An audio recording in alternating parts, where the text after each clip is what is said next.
𝐤𝐿𝑋𝐿.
They said that the Messiah was nothing but a friend of sinners, prostitutes.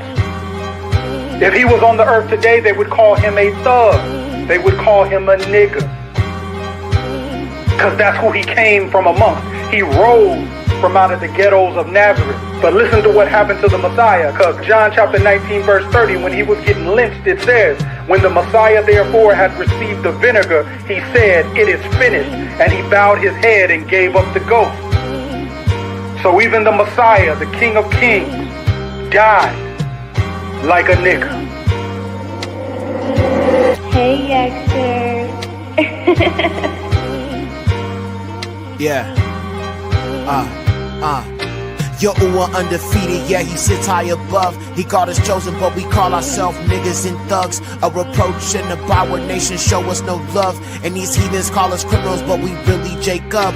Prophecy coming to pass, dry bones waking up. Psalms 23, Father, please fill up my cup. Pour out the ruach of wisdom, fill your children all up. We got Stockholm syndrome, slave master all in our blood. And Yahushua HaMashiach, he the realest on earth. And the ruach of Yahuwah, it brought forward his birth. And the truth being offered, you don't want it, it hurts. Because he looks like the people who you treated the worst. He will smite our oppressors with a sword in his mouth. And no wonder the truth got you wrestling with doubt. Another innocent black man mocked, beaten, and lynched. In America, the police would do the same in a pinch. The Messiah was looked upon as a nigger of niggers. They even called him the King of the Hebrews. They didn't mean that in a flattering way. They was called, when they lynched him, they put the sign up that said King of the Hebrews. Basically, they was calling him the nigger of all niggers, is what they was calling him. Lynched, hung, just like so many other of our people. If he was on the earth today, they would call him a thug. They would call him a nigger. Yeah. 𤤔�𝅅 undefeated, yeah, he sits high above. He called us chosen, but we call ourselves niggas and thugs. A reproach and a byword nation show us no love. And these heathens call us criminals, but we really Jacob. Prophecy coming to pass, dry bones waking up. Psalms 23, Father, please fill up my cup. Pour out the ruach of wisdom, fill your children all up. We got Stockholm syndrome, slave master all in our blood. Yahushua the Messiah, he was sent to his sheep. And these European Christians aim to keep you asleep. White supremacy is made, this deception run deep. Yeah, they whitewash Messiah to keep you below and beneath. Black man, black woman, truly made in his image. Satan used the Caucasian just to make his own image. So he gave you white Jesus and presented his thesis. And it doesn't take a genius to see the lies that he teaches. The same ones who they call niggas, that they celebrate our death. They celebrate us laying in the street bleeding with bullet holes. The same ones they celebrated. Just like in Revelation, it talks about the two witnesses lay dead in the street and nobody cared about their death. But instead they celebrated the death. Just like they say every day somewhere in America, a Negro is killing another Negro. Well, we need to destroy and slaughter our own lower self and wicked self. Like the Messiah said, if your right eye causes you to sin, cut it out. Not saying we do that actually or physically. It means we maintain dominance over those things that are trying to urge us to sin against the Most High. I gotta meditate on the laws and commands of Torah every day. Because meditating on those laws, it defeats the nigger in me because it forces me to think like royalty. 𤤔𤒄𝅅.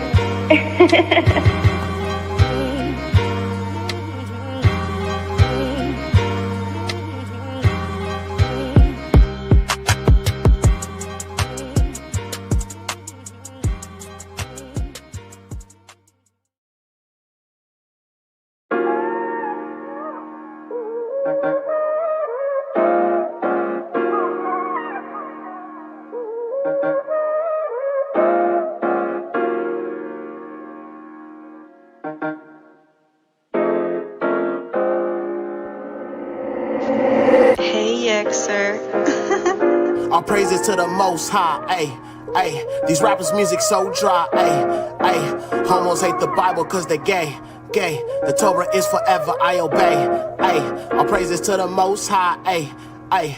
Keep the Bible close by, ayy, ayy. Hebrew and you know why, ayy, Ay, all praises to the Most High. Ay, ay. The road to redemption, it is only straight and narrow. Crystals for protection is sorcery like tarot. I know 𝐤𝐿𝐿 got me cause his eye is on the sparrow. Don't harden your heart to the truth like Pharaoh. Following the Torah is not religion, it's decision. Yahushua the Messiah never called his people Christians. Screw the Easter bunny, Saint Nick and these traditions. Serving all these false gods like those damn Egyptians. Your heart is not repentant, then how can you be forgiven? Even until death I still hold my position. Trusting in Yahuwah if I'm broke or I'm in prison. Endure to the end, I only go off what is written. Ay, all praises to the Most High. Ay, ay. These rappers' music so dry. Ay, ay. Homos hate the Bible cause they gay, gay. The Torah is forever, I obey. Ay, all praises to the Most High. Ay, ay. Keep the Bible close by. Ay, ay. Hebrew and you know why. Ay, ay. All praises to the Most High. Ay, ay. Hey, 𤤔𤋅𤐿.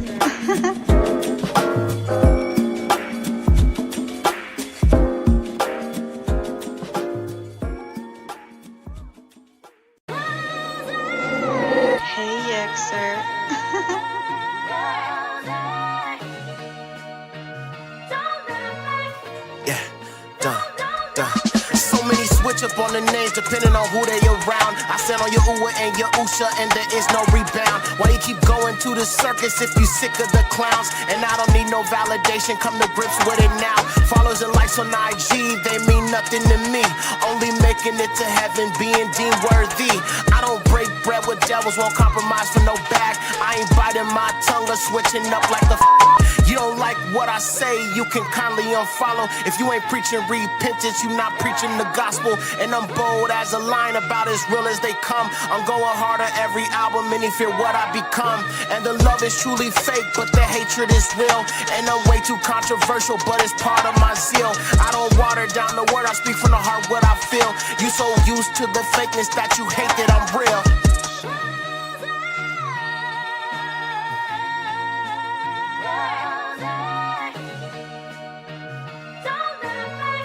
Yeah, bang, bang.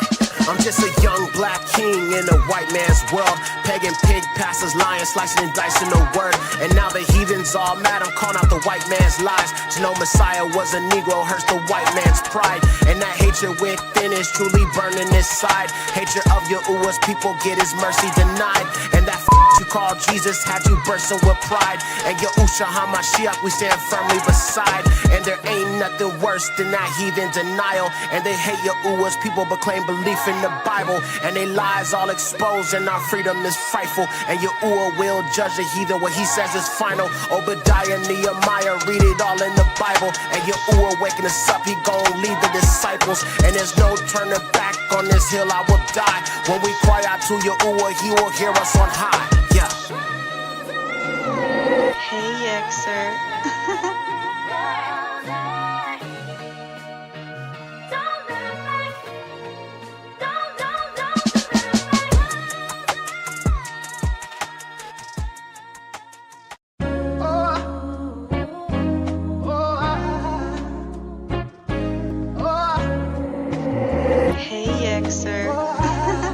Yeah.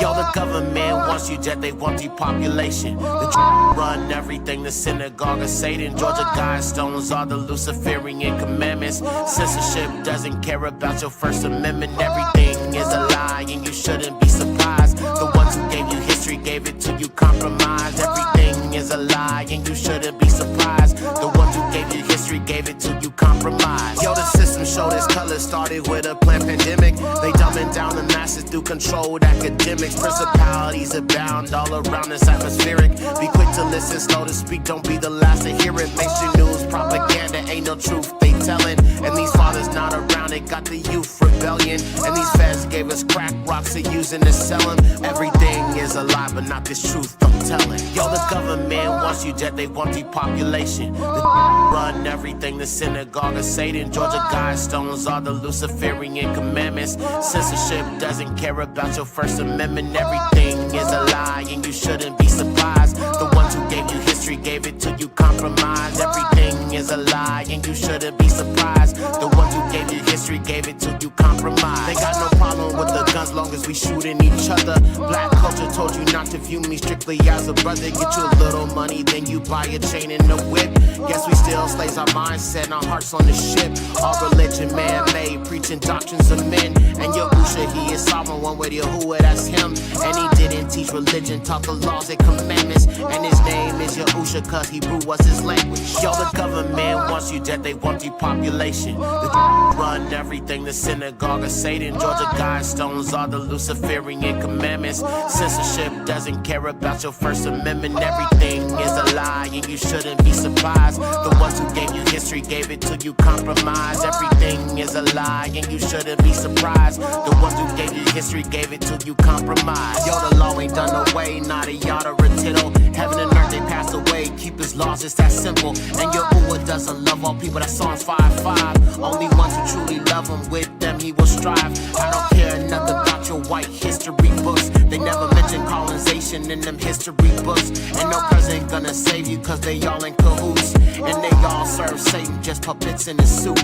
Yo, the government wants you dead, they want depopulation. The run everything, the synagogue of Satan. Georgia Guidestones are the Luciferian commandments. Censorship doesn't care about your First Amendment. Everything is a lie and you shouldn't be surprised. The ones who gave you history gave it to you compromised. Everything is a lie and you shouldn't be surprised. The ones who gave you history gave it to you compromised. Everything you've been taught, that's a lie, lie, lie. Everything they told you was a lie, lie, lie. Everything you was taught is a lie, lie, lie. Everything you know is a lie, lie, lie. Yeah. Pagan Jesus, that's a lie, lie, lie. Christianity you follow, that's a lie, lie, lie. Yeah, that Talmud you're reading is a lie, lie, lie. And the Quran is garbage, that's a lie, lie, lie. The education system, that's a lie, lie, lie. And NASA in the globe, that's a lie, lie, lie. Our religion man-made, all a lie, lie, lie. Everything you was taught is a lie, lie, lie. Yeah. The only truth is the scriptures.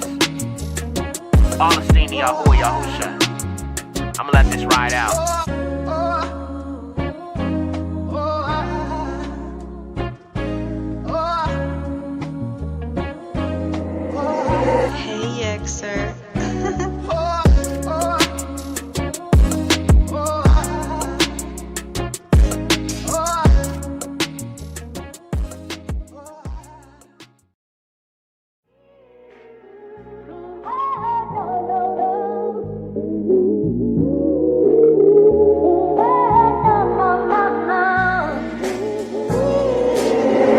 Hey, 𤤔𤋅𤐿. Hey,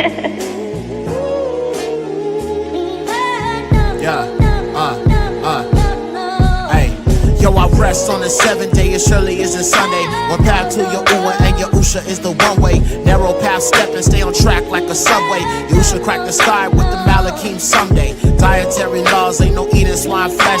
Yahusha garment staining blood like the wine press. The heathens crying out, strong delusion, they the blindest. These heathens can't keep Jesus, not appease in the slightest. Feast days, moral laws, keeping us Shabbats. Don't fall the ways of Edom, by Yahusha's blood I'm bought. Jesus is a big Virgin Mary, don't need her. Yes, I spin the block on the devil with the heater. Covenant keeper, the Ruach is my teacher. Yahuwah the creator, worship him and not the creature. Christianity can't be any same old difference. You call on pagan names and you call yourself bishops. Heathens in these camps, Jacob giving up his birthright. Hugged up with these nations, white body like a termite. Reject the Messiah, yeah, your doctrine is Jewish. Scum of the earth, cause that doctrine is sewage. Yahusha in the Torah, you can't see it, you foolish. Committed to Yahuwah, it's a fact that I do this. You are my enemy if you an enemy of Torah. Destruction for the wicked, just like Sodom and Gomorrah. Yeah. Ain't no new age doctrine, no chakras, no auras. The Apocrypha, I read it, I explore it like Dora. I'm a strong black man with biblical values. Fulfill doesn't mean abolish, yeah, I'm quoting out Matthew. I'm not a patriot, I am fearing the lure.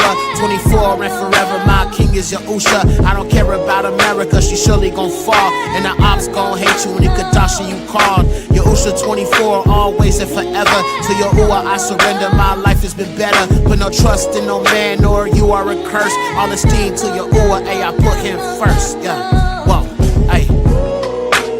Usha 24. Hey, it's your Usha 24. Hey, your Usha 24. Your Usha 24. Your Usha 24. All esteem to Yahuwah in the highest. Baruch haba Basham Yahuwah. Baruch atah King Yahusha.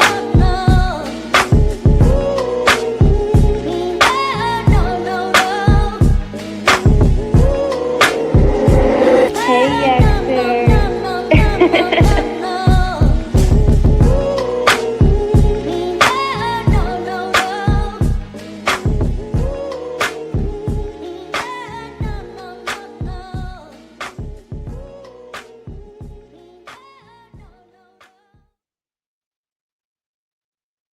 Shabath Shalom, Shabath Shalom, all praises to the highest Yahuwah.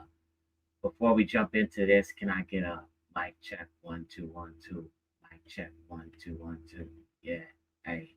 Mic check 1 2 1 2. Give me a 1 1 2 1 2. Hey. Mic check 1 2 1 2. Mic check 1 2 1 2. Hey. Mic check 1 1 2 1 2. Mic check 1 1 2. Okay, we good? We good? All praises. See, I have to always get into the rhythm of it because when I'm starting these shows, I'm always playing music because the music, bro, it helps me get into the vibe so much, bro. So to people who be all like, man, your intros be too long, man. I want to hear the lesson, man. You play your songs too long, man. Hey, bro, hey, listen, you can always skip past, come back, after like, what I'm saying? I usually start the live 10 minutes early, play a little music, little instrumentals. Then I do the intro. Then I play a few tracks. What I'm saying? Then I jump on. So, and then it's like if you catch the replay, you could just fast forward past all of that. What I'm saying? You just want to just get straight to it. What I'm saying? But for me, as the host of this show, music always leads me into the vibe. You know what I mean? And it's like most of my stuff you can dance to, so it gets you right into the mood. You know what I'm saying? So I'll be dancing, bro. Okay, I mute my mic because I turned it on right now because I couldn't help myself, but I get up from my mic, bro, from the desk, and I just start dancing, bro, every time that song plays. You know what I'm saying? The Heart of Torah. You know what I'm saying? That's my song. That's the theme music. So it's like if I ever play a song, I always usually am going to come in with the Heart of Torah. So if we get to Heart of Torah, chances are I'm about to jump in directly after that. So if you ever watch a live, all right, I'm always going to come in an intro. That is my intro song. Family, is that my intro song? I mean, I feel like it is at this point. I feel like it is the intro. All right, you feel me? You do sound like a echo. Okay, hold on. We gotta echo that. Oh, I see. Okay, I got you. Okay, how is this? Is this better? This must be much better. Let's do it again. Mic check 1 2 1 2. Mic check 1 2 1 2. Hey. Mic check 1 2 1 2. Mic check 1 2 1 2. Dun dun dun. Mic check 1 2 1 2. Mic check 1 2 1 2. Ooh ooh ooh. Mic check 1 2 1 2. Okay, we good? All praises. Okay. I had just installed some new drivers for my microphone.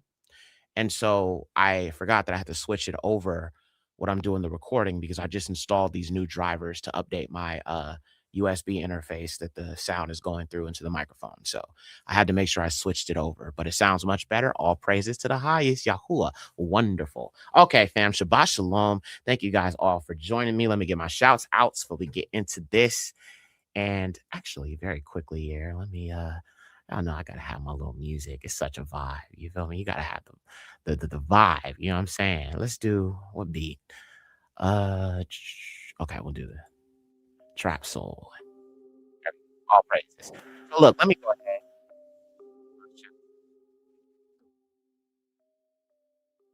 Right there. Okay. So let's see what we have in the building. All right. So Queen Raya is here. Shabbat Shalom. Kim Terry, Shalom. Adara, Shabbat Shalom. Stefan, what's up? Ox, Shabbat Shalom. Good to see you. Let's see. I saw y'all hoodie blue in here somewhere. Hezekiah, what's up, young one? Shabbat Shalom, young one.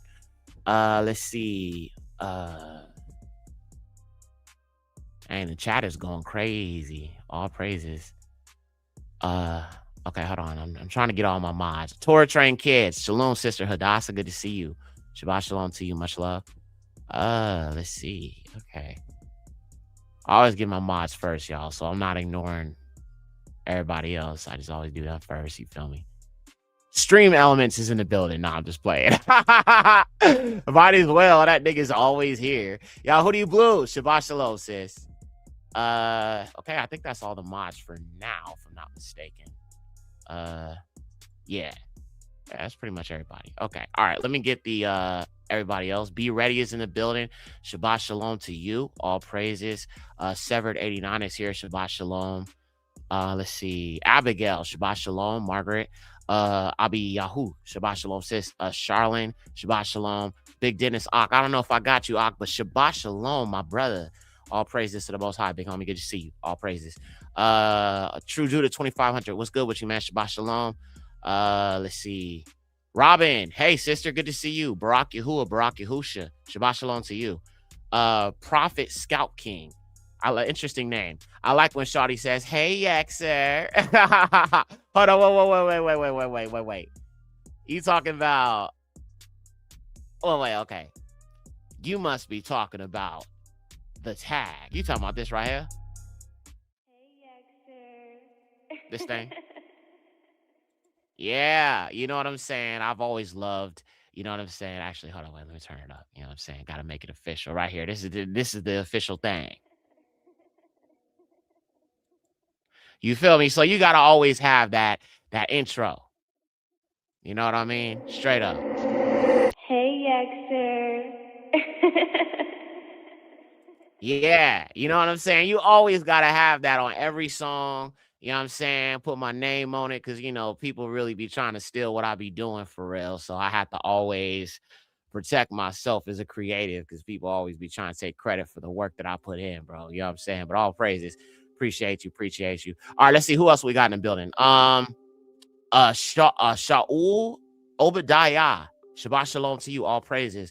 Dario Burr, what's good? Ak, Shabbat Shalom. Let's see who else.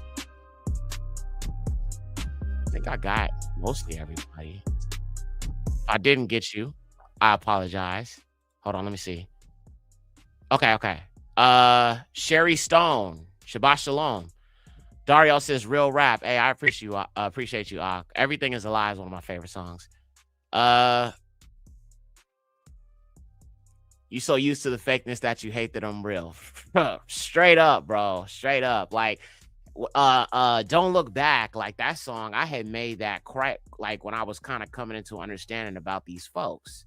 I hadn't fully understood, but I was starting to understand. And I noticed how when I would talk about the whitewashing of everything and how I put so much emphasis on why they did that, like Maccabees 3:48, you know what I mean? I'm just all like, so the heathens all mad. I'm calling out the white man's lies. To know Messiah was a Negro hurts the white man's pride. That is such a bar, bro. And it hits so hard.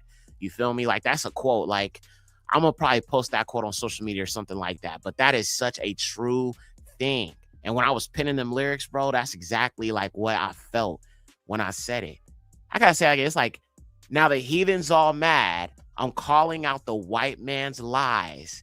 To know Messiah was a white man, or to know Messiah was a Negro hurts the white man's pride. Bro, that is so, yeah, those lyrics hit. So all praises to the Most High for that. You know what I'm saying? Barak Yahuwah. Okay, Zachariahu, Shabbat Shalom, Aki. Tawanda, Shabbat Shalom. Robin Terry, Shabbat Shalom, sis. Nayoka Clark. I hope I'm saying that right, sis. I apologize if I mispronounced it. Good to see you as well. Shabbat Shalom. Let's see. Kaya, daughter of Zion. Shabbat Shalom, sis. Antinette Ship. Shabbat Shalom to you. Daral Yahu. Shabbat Shalom, sister. May with Hebrew hand. Shabbat Shalom. Kum Yasharal. Shabbat Shalom. Okay, there's too many people. Okay. Batya Bayaya Sharal. Shalom says, good to see you. All praises. Okay, I can't get everybody, man. I'm sorry. I love y'all. But we gotta get. Okay, so first, I kind of want to talk about some things now in regards to current events and scriptural prophecies.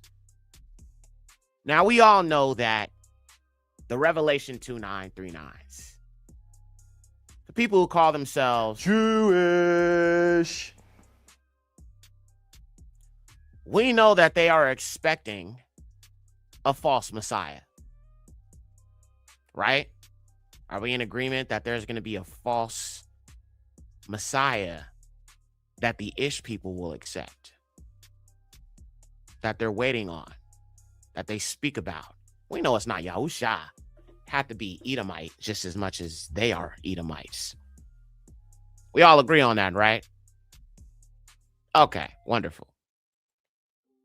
So the reason why I'm bringing this up is because apparently they are announcing to people that their Messiah is coming. Take a look at this, y'all. Oh, there's more of them over there. What that flag mean? What does that flag mean? What? Sheikhna? Messiah is coming. The Messiah? Is this what he said? Is Messiah? That's Messiah? And if you look at the Hebrew on the flag, it says Mashiach. But of course they say Mashiach. I gotta breathe. No, I'm just playing. On the sign, it says Mashiach in the Hebrew letters. And they're walking around with this flag, proclaiming that he's coming. Something is coming very, very, very, very soon. This world is already changing rapidly. But this man is soon to reveal himself, whoever this person is. All right? So let's keep watching. There's a few more things I want to show you.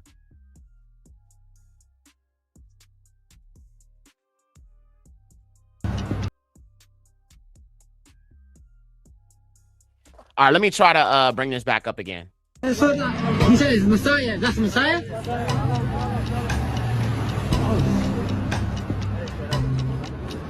He said the Messiah is coming. That's what they said. Okay, and you can see right there on the flag, it says Mashiach. Mam Shin Yad Kat. Mashiach. Okay? So their awaited individual is coming. I got a few more videos. Check this one out. It's who he is. Jesus Christ, Yeshua the Messiah, the same yesterday, today, and forever. This same Jesus who went up is the one who will be coming back down. That's a Hebrew-speaking, bearded Jewish rabbi who will be returning and a Jewish man is coming back from heaven. That's hilarious, bro. A Jewish man, a dirty Khazarian is coming from heaven. I mean, a shaggy Edomite is coming from heaven. Bro, that is actually hilarious, cuz. Can you imagine some shaggy devil, you know what I'm saying, smelling, looking like a dang whorite, hair all over his body, you know what I'm saying, got a whole Persian rug all down his back, all down his chest, you know? Bro, that's nasty, cuz. Hell, I got a whorite Jesus, the Neanderthal coming from the sky, nigga. I'm shooting, cuz. Where my Glock at, nigga? I'm shooting, nigga. I see some white, hairy, shaggy heathen coming from the sky, nigga. I'm shooting, bro. All right, it's go. Hey, for real talk. Yo, hey, like sis said, bro, it's gonna be judgment on that white Jesus. Hey, look, listen, fam. It's gonna be judgment on that white Jesus, like boom, boom, boom. Judgment on the heathen, like boom.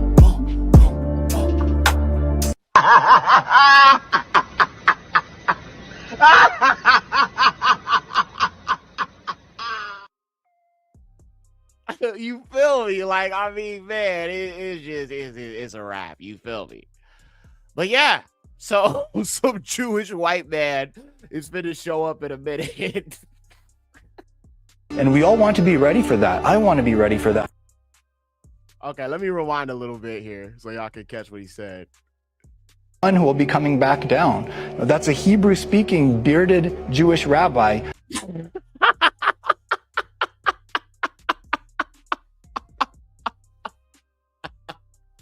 I'm sorry, bro. I'm just imagining shaggy, bearded, dirty heathen talking about I'm Mashiach. I'm Baruch Hashem, Hayan Mashiach, Hayan Mashiach, Baruch Hashem, Baruch Hashem, Tachani Misina, Amira Silani, American Hessin, Rame, Apara Hessin.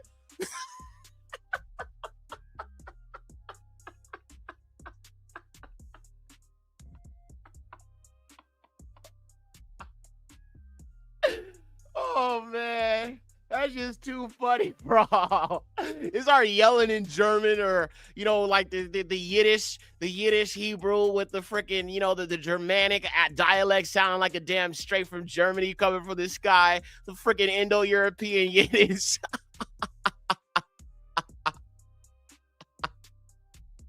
All right, and here's another video, y'all.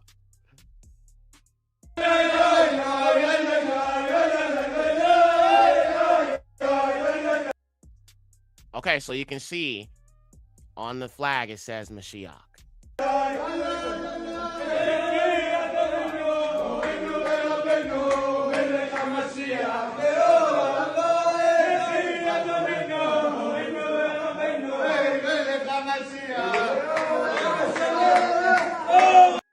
Wait a minute.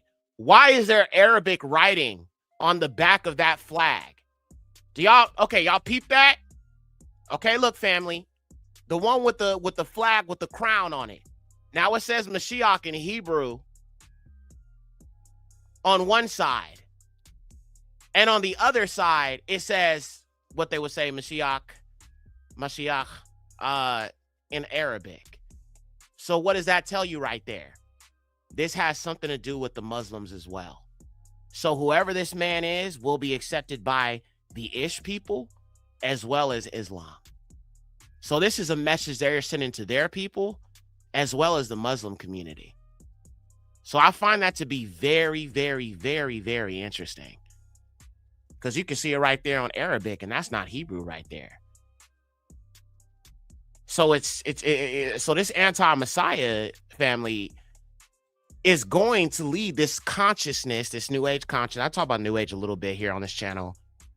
My films have definitely gone deeper into it. The awakening of the Kundalini serpent spirit, the Vril energy that they call it. Sometimes they call it prana. They call it Vril. They call it chi energy, or the Kundalini. So this is this mass awakening that you're seeing.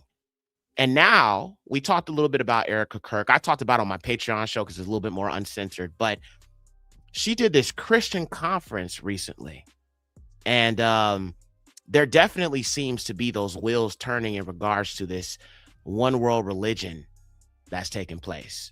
The forming of the worship of the beast. Don't they say this every few years, Ak? They do. They do say this. But I have never seen them waving flags proclaiming this in several different places. Haven't seen that yet. I've seen people make videos and claim this is the Messiah and that's the Messiah and all this other stuff. But I have not seen them waving flags. All right. Abraham Accords. Yes, sir. You get it, brother. All praises, man. I love to see my people with their eyes open and understand what the hell is going on. So yes, the Abraham Accords has everything to do with the Trump agenda. Now, if you guys know, I talked a little bit about the Abraham Accords in regards to my Trump documentary. I went deep into Trump. I talked about how he was being compared to King Cyrus. He was being compared to King Cyrus in regards to moving the U.S. embassy to Jerusalem. All right. Now, quickly, let me go ahead. I'm going to show you the rest of this video here, and then we're going to look at some other stuff.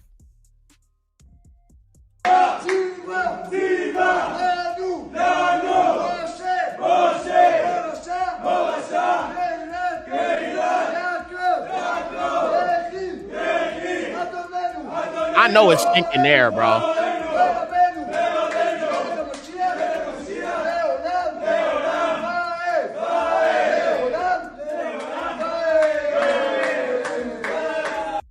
Okay. All right. Now, the timing of this is also interesting. So to the brother that said, well, don't they say this every year? You're right, Ak, they do. But there's a few other things that go along with this. So I talked about the 10 nations and the 10 kings connected to the Aryan bloodlines. So Trump has established this board of peace, so to speak. This board of peace has nothing but pale skins. Okay? And even when I talk about pale skins, I'm talking about super pale Arabs. There's no brown person on this board, not even a brown person. When I say brown, that would be like the intermixed Arabs who would be, you know, mostly black, mostly mixed. No, they're all the pale ones. So they are going back to these Atlantean, Germanic, pale-skinned bloodlines. So let me go ahead and pull up some information here I can show you guys in regards to this. So first, with this board of peace that's being established, let me tell y'all, this is essentially imperialism in regards to what's going on in Gaza right now. So let me show you this first video in regards to what they're planning on doing to Gaza. And you know, it just goes to show all this stuff was planned. Okay, October, the number 7. I got to be careful with how I say things here. It was staged. Okay, it was staged for a greater agenda. And that's usually how things work. They always say never let a good crisis go to waste. There was an ethnic cleansing that's taken place so that they can build up what they call the new Gaza. Imperialism, straight up colonialism. Okay, I mean, it's the same thing, bro. We are dealing with the children of Edom here. So none of this should be a surprise. None of this should be shocking to you. This is what we are dealing with right now. All right. So very quickly, let me pull up this first video in regards to this board of peace, and we will look a little bit more at this. Now, the nations therefore involved right now at this point. So Trump's board of peace, you have Belarus, Morocco, Vietnam, Kazakhstan, Hungary, Armenia, Egypt, Kosovo, Pakistan, Paraguay, Albania, Uzbekistan, Bahrain, Qatar, and Indonesia. So quickly here, let me just actually pull up an image to kind of show you some visuals here. Stealing land. I mean, this is just straight up colonialism. I mean, what else you want to call it? All right, so look here. These are all the nations involved. Show me one melanated individual on this board.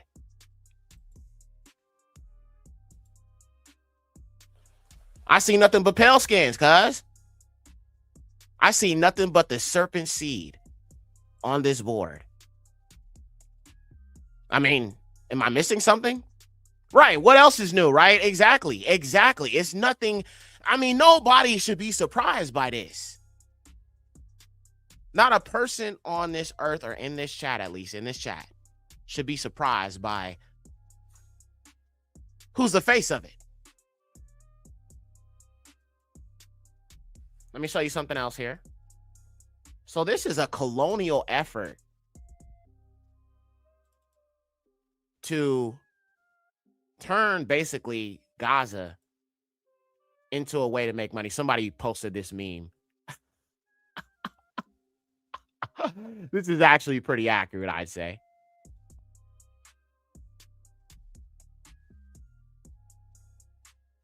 And this is what they're planning on doing. Check this out. The new Gaza is the name of the game. Now, you guys know that Trump was at the World Economic Forum. You guys know me. I've talked about the World Economic Forum. It is a board of serpent seed Edomites who come together to discuss the plans that they have for the next few years. Now, we passed the pagan Gregorian year of 2025, and we are now in 2026. So we are 4 years away from Agenda 2030. So I'm going to be honest with you. I think you have a little bit more time before you're going to be unable to flee if you feel the need to flee. You got a little bit more time, but you are seeing right now, things are being built up. Now, things are not perfected currently in order for the system to be fully implemented, but this is just my prediction here. All right. This is just my prediction. But I would predict by around 2027, it'll be mostly complete. So now is the time to make preparations, because the truth of the matter is it's just not going to be safe here anymore. That's just the truth. All right. Where you going to go and how you going to do it, that is up to you to pray to Yahuwah about. All right. And as I said, I believe in the regathering. And like I said, to those who say I'm gonna just hunker it down, that's you know what I'm saying, that's your discretion. But I just think that the Most High is showing us some things, and we need to heed the message, however we go about doing certain things. So it's something you have to pray about for sure. But I just want to help you understand that things are moving rapidly. So this is the new Gaza plan with the World Economic Forum. Trump was at Davos this week, and they were discussing this new Gaza. Now, when I look at this, for some reason, this reminds me of Atlantis. Do you think Atlantis, when you look at this image that they're this new Gaza, I think there's a video. Let me see if I can pull it up. It reminds me of Atlantis. That's what I'm seeing when I look at this. Atlantis, y'all. That is truly what I'm seeing. Let me pull up this next thing here. There's a video. And see, Jared Kushner, that's Trump's son-in-law. He's married to Trump's daughter. He is a ish man. And I knew something was off about him. Somebody mentioned his name is him being possibly the anti-Messiah. Very true, it could be. I felt that way when I first saw him.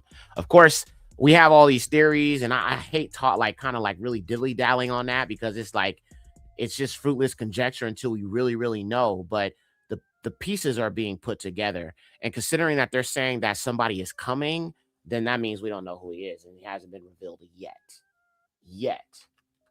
But very soon, though.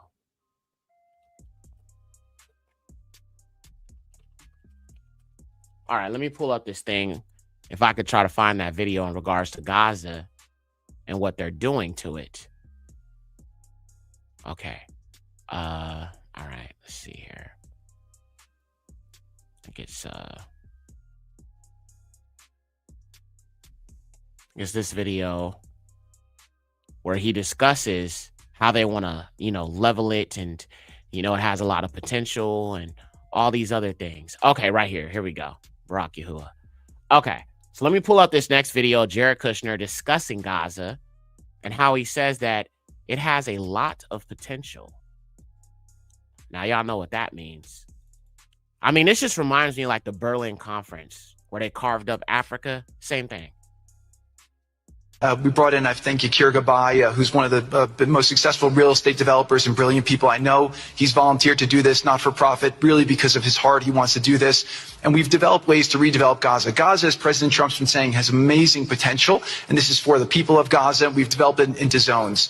In the beginning, we were toying with the idea of saying, let's build a free zone, and then we have a Hamas zone. And then we said, you know what, let's just plan for catastrophic success. Hamas signed a deal to demilitarize. That is what we are going to enforce. People ask us what our plan B is. We do not have a plan B. We have a plan. We signed an agreement. We are all committed to making that agreement work. There's a master plan. We'll be doing it in phasing. In the Middle East, they build cities like this in 2-3 million people. They build this in 3 years. And so stuff like this is very doable if we make it happen. Rafa will start with. This will show a lot of workforce housing. We think this could be done in 2-3 years. We've already started removing the rubble and doing some of the demolition. And then New Gaza. It could be a hope. It could be a destination, have a lot of industry, and really be a place that the people there can thrive, have great employment. Once this starts going, we think there should be 100% full employment and opportunity for everybody there. And we have a lot of data on what can be, but we think that this really gives the Gazan people an opportunity to live their aspirations. But it all starts with security, and it all starts with governance.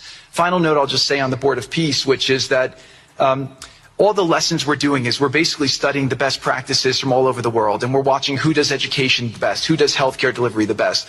All of these things it's not secret IP. All this is IP that the Board of Peace is going to make public, and we want to encourage all the countries to be able to follow these best practices. A lot of the things that President Trump is doing in America, if they're working, we should all be copying them. If we find what's working in other countries, we should be copying them too. And so what the Board of Peace will have the ability to do if we're successful with Gaza is really show how do you do peace implementation, which is something that when we got this deal done, we didn't really find too much expertise or know-how on how to do it. So as we're creating this system, hopefully it's something that we can just document these learnings and make them available to all else who want to use them in the future.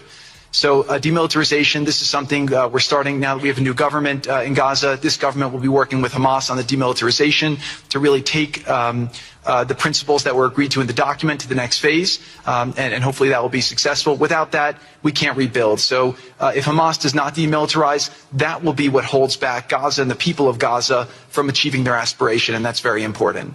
So the next 100 days, we're going to continue to just be heads down and focused on making sure this is implemented. We continue to be focused on humanitarian aid, humanitarian shelter, but then creating the conditions to move forward. So thank you. Final point I'll just make is this is really only possible because of the work of so many people and President Trump's great leadership. But a lot of you have been asking, how can we help? So the countries have all been incredibly generous. We'll be doing the first conference where we'll announce a lot of the contributions that will be made in a couple weeks in Washington. From the private sector, there'll be amazing investment opportunities. I know it's a little risky to be investing in a place like this, but we need you to come, take faith, invest in the people, try to be a part of it. And then finally, I'll just talk to people on the media and on the social media, which is this deal only happened because we worked with Israel, we worked with Turkey, we worked with Qatar, we worked with Saudi, we worked with Egypt. I mean, everyone worked together. We worked with UAE. We all worked together to make this happen. I see a lot of people trying to escalate, criticizing Israel or Israelis criticizing Turkey or Qatar. Just calm down for 30 days. I think that the war is over. Let's do our best to try working together. Our goal here is peace between Israel and the Palestinian people. Everyone wants to live peacefully. Everyone wants to live with dignity. Let's put our efforts towards promoting those who are doing the work to build this up, like Ali and his committee. Let's focus on the positive stories, and let's just calm down, turn a new chapter. And if we believe that peace is possible, then peace really can be possible. So we're going to continue to work every day. We need all of your help to do it. And again, I just really want to thank President Trump for his leadership in doing this. This would not have been possible without your commitment to this. Everyone thought it was impossible to end this war. You never gave up. You never stopped. Every time there was a setback, you told us to try harder. You gave us different ideas. And we've made several impossible things happen just in Gaza to date, and there's no reason why we shouldn't be able to make even more impossible things happen. So really thank you for your amazing leadership.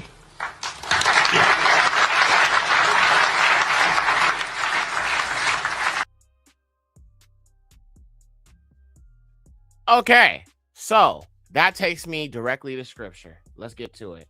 1 Thessalonians chapter 5, verse 3. And it reads, let's pull it up here. 1 Thessalonians 5:3, for when they shall say peace and safety, then sudden destruction cometh upon them, as travail upon a woman with a child, and they shall not escape. So when you look at the throes of all this, you see that there is a false Messiah being talked about and discussed, a board of peace with many nations, the fallen bloodline that are back to their colonial ways publicly. We see the rise in Nazism, the Übermensch, transhumanism, AI, the fallen angel technology. All right, so I'm going to show you guys something else here. Now, this is the video somebody made in regards to this board of peace. It's actually a pretty funny meme.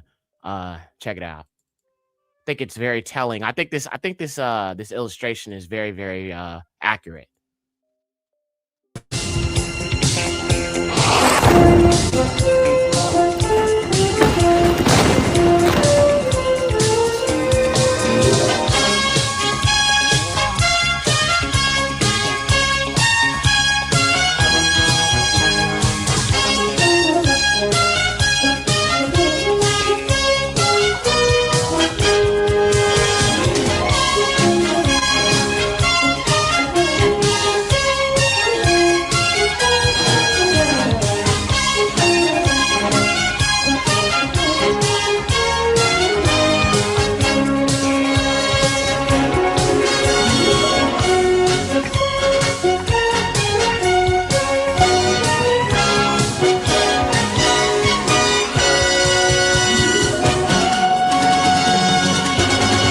This board is completely formed. We can do pretty much whatever we want to do. The lawless one we can pretty much do whatever we want to do. Yeah. So we can colonize as we choose, take as we want. And listen, to all our people out there that are coming across these ICE agents, be careful about filming them. Be very, very careful about that. There's a reason why I'm telling you this. Word. Exactly. Yeah. That's what we're doing. Yeah. Why are you taking my information down? Because we have a nice little database. Oh, good. And now you're considered a domestic terrorist. So We're videotaping you? Are you crazy? Now, let me tell you something about these ICE agents, y'all. They are using AI technology. And what they're doing is they're scanning people's faces with their phones. Those faces are going into a database. And that database is building a profile on groups of people. And they're using technology to know where these so-called immigrants are. Or, people who are like Haitian that are in certain areas, African communities. Obviously, they're hitting the hood as well. So it's getting to a point now where just driving, you could possibly get pulled over. And they may not do anything to you, but they may scan your face though.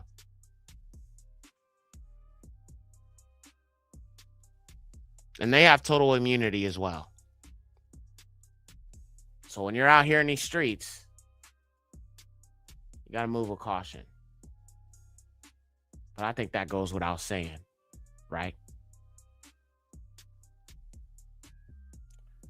All right, so now the next thing I want to show you guys is this 𐤔𐤋𐅅 thing, since we're talking about this whole one world religion. All right, 𐤔𐤋𐅅. So she just did some little thing, some Christian seminar, and it's also very interesting. Now this event was called Make Heaven Crowded, and this was in Los Angeles recently. So I mean, the pieces are being put together. If you're really paying attention, you understand what's going on. The pieces are falling perfectly together. This Christian nationalism thing that they're doing, as well as what's going on in the so-called Middle East and the Ish people, the Board of Peace. Prophetic things are falling into the revelation of a coming false Messiah, Mashiach, false Messiah. Let me show y'all this next thing.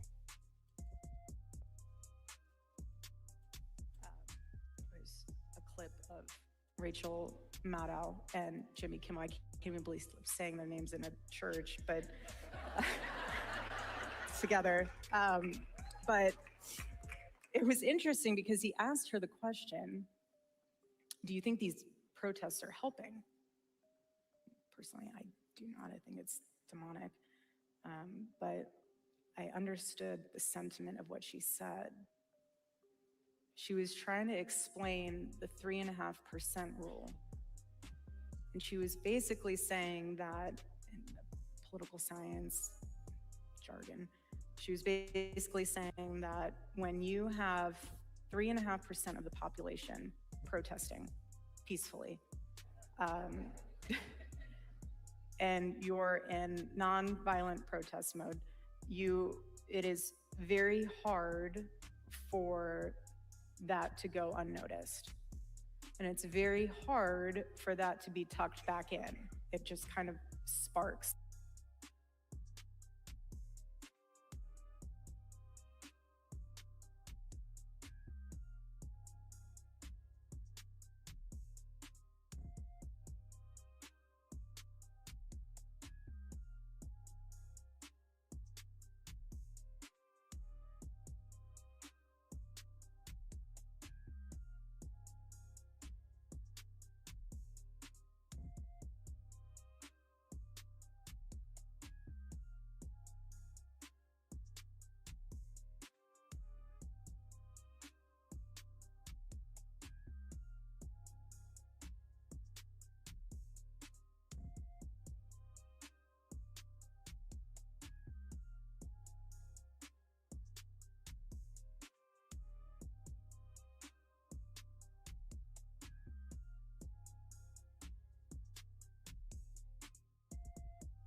Sorry, y'all. Sorry. I was muted. I apologize. I'm sorry, y'all.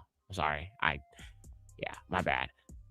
It appears that ICE has attacked this woman, family, and beat this woman up. The guy on the right says, Americans notice a similarity. Supporters of ICE making fun of the victims of brutality and illegal ICE arrest. ICE, weaponized technology for surveillance, displacement and targeting, checkpoints, raids, detention, and militarized law enforcement. And this is one of the victims of ICE. The Somalian woman was attacked. This lady right here was attacked as well.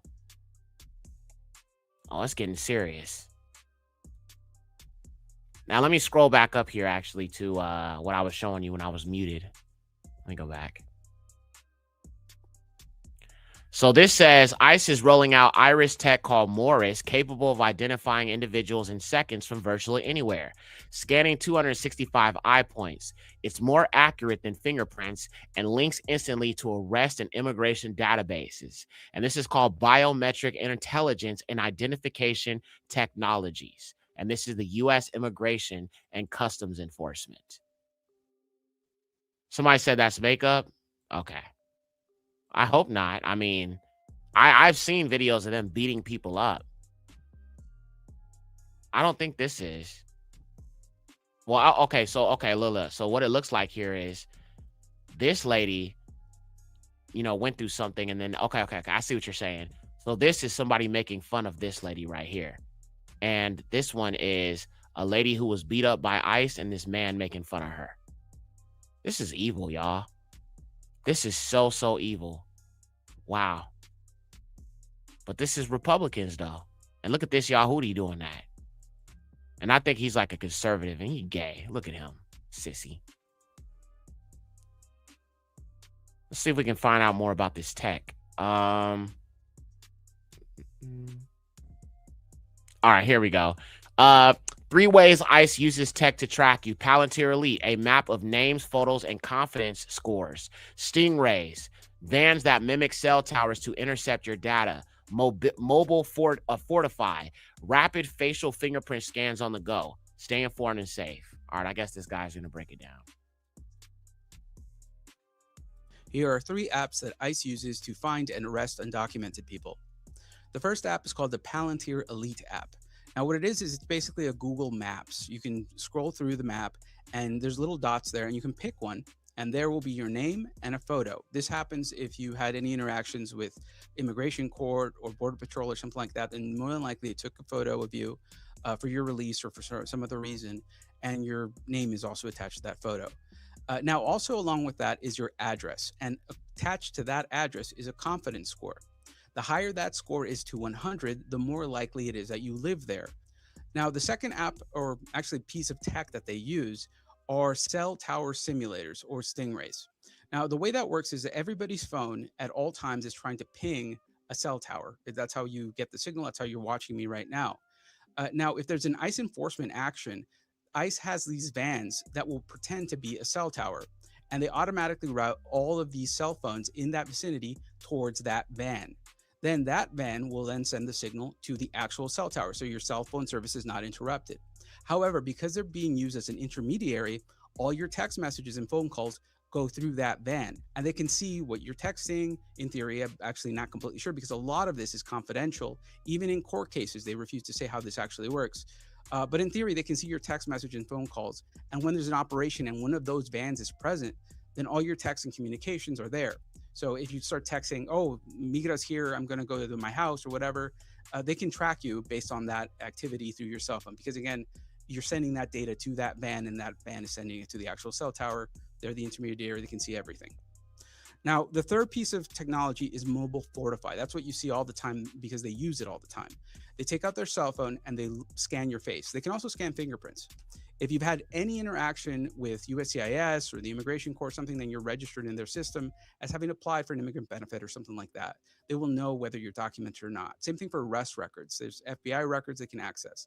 Now, it's an imperfect system because it doesn't work as a citizenship database. There's no way for them to know if you are a citizen or not if you have never had any interaction with law enforcement. Okay, now I want you to pay attention to what he's saying here. This is what I'm saying. This system is not fully 100% where it needs to be in order for them to fully roll this out. So I'll say it this way, for lack of better word. Right now, you are living in a place of grace from the Most High. I know that's a pagan word, but I'm just trying to make it clear. But with the AI, this stuff gets really, really good, and the AI learns very, very quickly. So I just need you to understand, this time next year, things are going to be a lot different, and a lot is going to go down this year. I'm just telling you, if you're, like I said, if you're planning on fleeing, you know what I'm saying, don't wait until like 2028, you know, the end of 2027. Prepare now. Okay? If you're planning on leaving, that is my advice. All right? But it's not perfect. It's still being developed. There's still some bugs and things like that. Right now, they're focused on who they're calling immigrants. Okay? But eventually, they're going to turn their attention towards us. And like I said, that's kind of the agenda, because they're grabbing Negroes, snatching Negroes up and going to the hood. But this thing is not 100% all the way there yet. There's a calm. Yeah, sis. I think that's the perfect way to say it. It's a calm before the storm. Okay? You can already see those thunder clouds rolling in. All right? You can feel a little bit of the cold chill that's kind of coming in from the storm, but it's not quite struck yet. But it's looming. The storm is looming. The dark clouds are looming over us right now in Babylon, America. So that's why I just say, you know, don't put this off. All right? If you're planning on doing it, you know what I'm saying? Make the proper sacrifices, make the proper preparations. You know what I'm saying?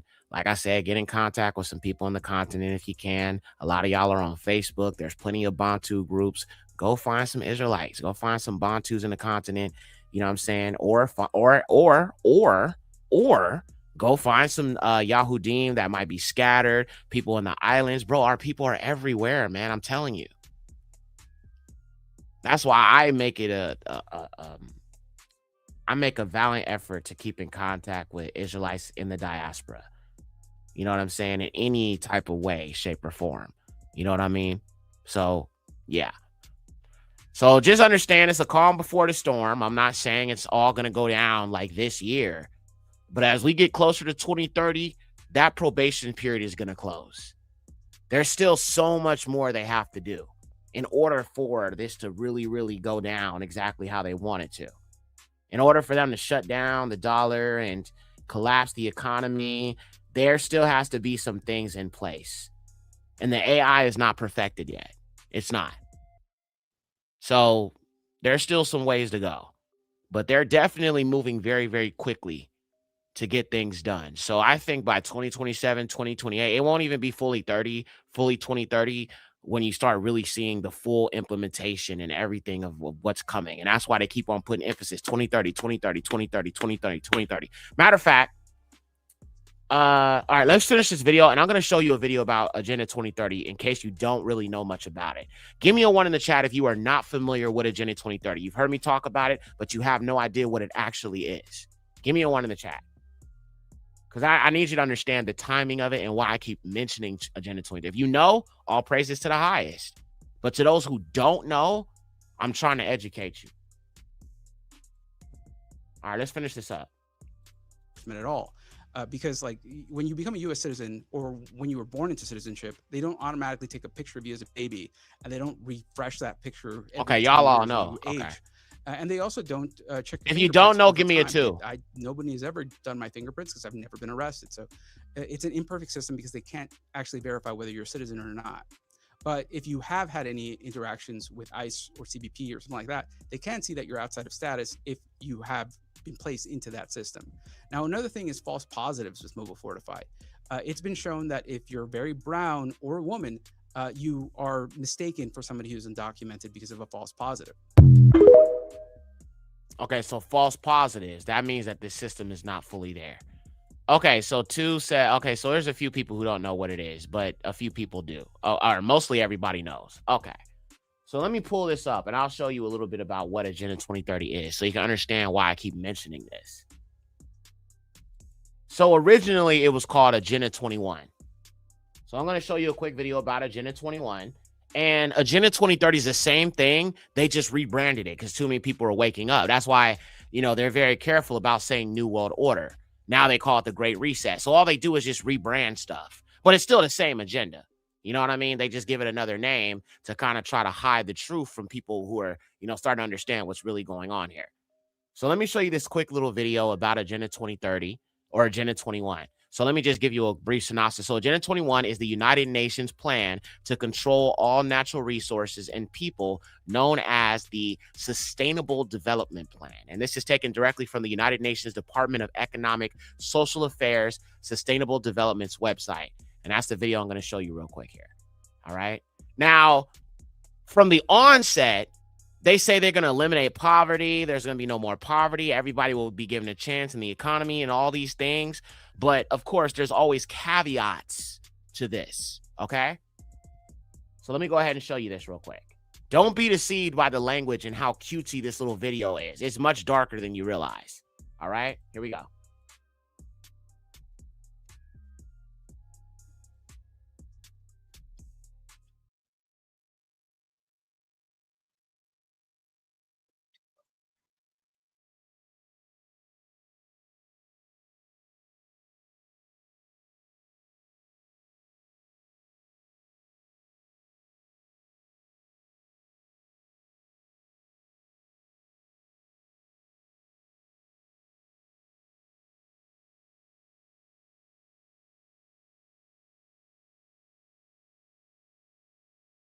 Information and all human beings in the world. And this is a plan that was agreed to by 179 nations back in 1992.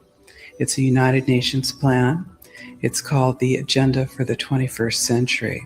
And so many of us around the world think that, well, sustainable development, it just sounds so great. Isn't it about recycling and creative reuse and creating energy and food resources for everyone? And the answer is no, it really is not. It's about moving populations into city centers, concentrated city centers, and clearing them out of the rural areas. All systems have to be brought into harmony in order to control them all. Because when systems don't meet, when they're out of balance or not in sync with one another, they can't be controlled centrally. And the goal of Agenda 21 is one world government and total control from a central unit. Every nation that signed on to Agenda 21 has its local Agenda 21 plan. People in the United States are completely unaware of this. If I go out and talk about this, the United States press will attacks me and calls me, which is totally ridiculous. It is but it's not a theory. It's a fact. The three pillars of United Nations Agenda 21 are economy, ecology, and equity, the three E's. And everyone sort of thinks that they know what that means, the idea of social equity. It must mean that, well, everyone's going to have access to clean water and clean air, and no one's property is going to be used as a dumping ground because they are at a poverty level. But really what social equity is about impoverishing huge portions of the population and bringing down the developed nations. Everything that we're looking at now is destined to collapse our economies. It's a totalitarian state being developed right now all over the world. And what major corporations want in this development is to be able to have full movement of workers without borders or boundaries, to be able to move their goods through without regulations, and to reduce wages. And so this is the goal. So this is what you find with social equity. And of course, economy and ecology is about, these are the three circles: economy, ecology, and social. Okay, now let me see if I can find another video that gives a little bit more detail. Okay, so let me just scroll down here.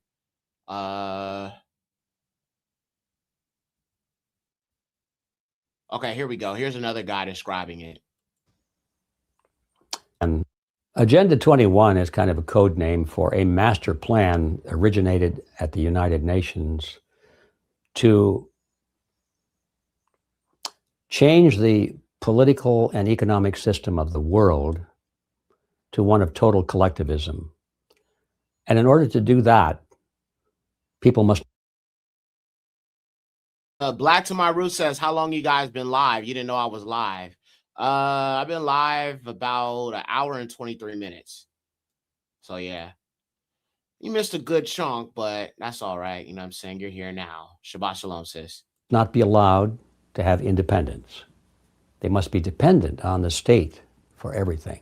Otherwise, they won't be easily controlled by the state. That means they can't have private property, mostly.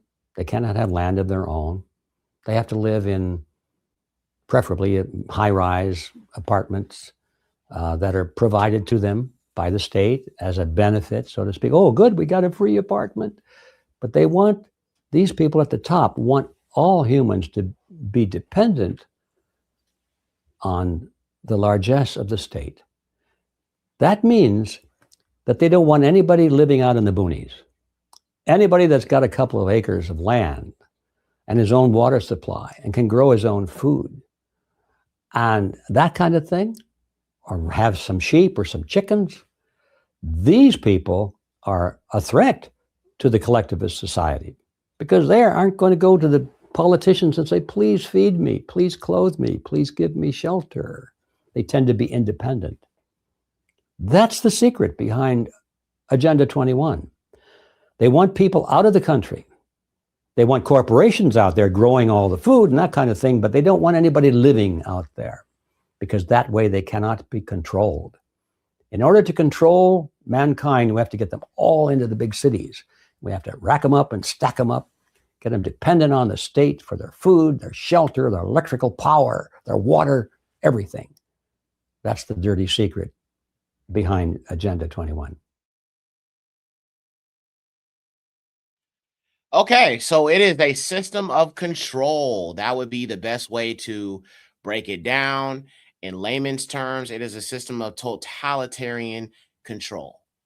They have control over the food. They have control over the resources. They have control over the money. They have control over the courts, the judicial system, the legislative, the executive. All branches of government will be controlled by a single government that will rule over the people, and the people will be subjected to this beast system. All right. Now, the next thing I'm going to show you is a little bit about this one world religion. So let me pull up Abraham Accords so you can understand how this is going to tie in with this one world government, one world religion. All right. Okay. So in the Abraham Accords, in the Abrahamic Alliance, it is essentially the blending of these different so-called Abrahamic, non-Abrahamic, because Abraham was no following religion, but Islam, Judaism, and Christianity. It's a blending of all of these religions together. Now, let me see if I can pull up this one thing about the Baha'i faith, because that has a lot to do with what's called interfaith worship or interfaith religion. Okay. And that is the blending of all these religions together for the worship of the beast. Okay. So let me see if I can pull up this one thing about the Baha'i faith, because that is also an interfaith type of thing here. Let's see here. Okay.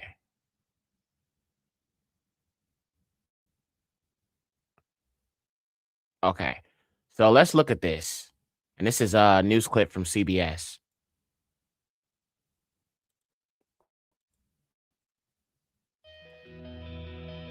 In our series, World of Worship, we're exploring different ways people practice faith and religion around the globe. Today, we're taking a look at one of the fastest growing religions in the world, the Baha'i faith. There are now more than 100,000 Baha'i communities worldwide. CBS This Morning's Saturday co-host, there she is, Dana Jacobson. Hey, Dana, recently visited one in Wilmette, Illinois. So the question is, Dana, what's the heart of this religion? Well, Gail, the one word that we kept hearing to describe the Baha'i faith was unity. In Arabic, it means follower of glory. It was founded in 1844 in Iran, and the religion teaches the oneness of all world religions with principles that seem universal. If you're intrigued, come on with me now on a journey to the Mother Temple of the West. Just outside Chicago, on the shores of Lake Michigan, construction started in 1921. Sits the oldest surviving Baha'i house of worship. Every Baha'i temple has 9 sides, 9 doors, 9 gardens, and fountains. What's the significance of 9? 9 is a symbol of completeness and unity. Joyce Litoff was attracted to the Baha'i faith because she says it teaches what she already believes. My mother was Jewish, my father was Catholic, and then I married a Jewish man, so I've actually lived in 2 religious communities. Yeah. And when I learned about the Baha'i faith that embraces the teachings of other religions, it made total sense to me. The idea of oneness is carved into the temple's exterior, which includes the Jewish Star of David, the Christian cross, and the Star and Crescent of Islam. And is the idea that this is encompassing all religions, all faiths? Well, that's a little bit of a misconception that the Baha'i faith is a mishmash, that we believe everything. We believe in this progressive revelation that the teachings of these great spiritual teachers, they all had their time and place. And so we embrace the religions that came before. Okay, now let me stop right there. Okay. This is how you're going to know who the anti-Messiah is. One thing about them in the beginning is they are not going to present themselves and say they're the Messiah. They're going to say that they're a world teacher of all faiths. All right. They'll probably even quote the passage about JC where he says that, I have sheep of another fold or something like that, twisting the scriptures or whatever. And they'll say something along the lines of, well, when he said that, he was referring to other faiths. Foolishness. But he will call himself a world teacher who was called Maitreya. And I talked about these ascended masters. Maitreya. Let me show you Maitreya. If you've seen Fallen Angels in the Pale Rebellion, you already know what it is, bro. But Maitreya is this called the world teacher. There's a lot of different names that he's known by. This is him right here, and this is where you get your white Jesus. Let me show you. Maitreya, world teacher. Okay? And you can see the white man right here. Lord Maitreya, the world teacher for all religions. This is what's coming. Matter of fact, we'll watch this video so we can look at this.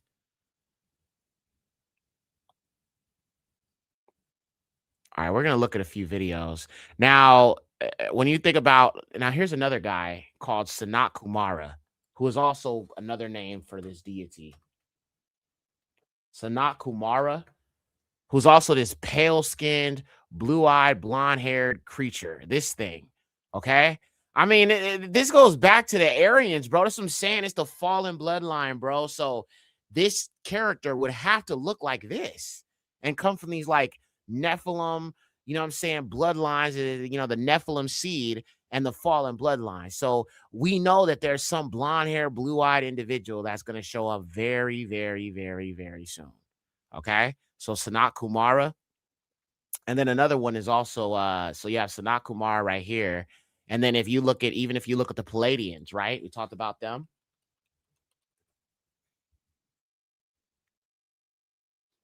All right. These people with the blonde hair, blue eyes. Okay. So I need you to understand. There's a reason why that somebody said, ugh. Y'all crazy. So I need you to understand that the standard of beauty that they have brainwashed people with has everything to do with the end times. Why do you think 𝐤𝐋𐤅𐤌 looks the way she does? With those really, really bright, very, very bright Nephilim eyes. Okay? She's definitely from that bloodline for sure. 100%. There's not a doubt in my mind. When I first saw her, the first thing in my mind was like fallen angels, bro. Nephilim. You know what I'm saying? And she's definitely, and like I said, she's been connected to Trump long before Charlie Kirk even came into the picture.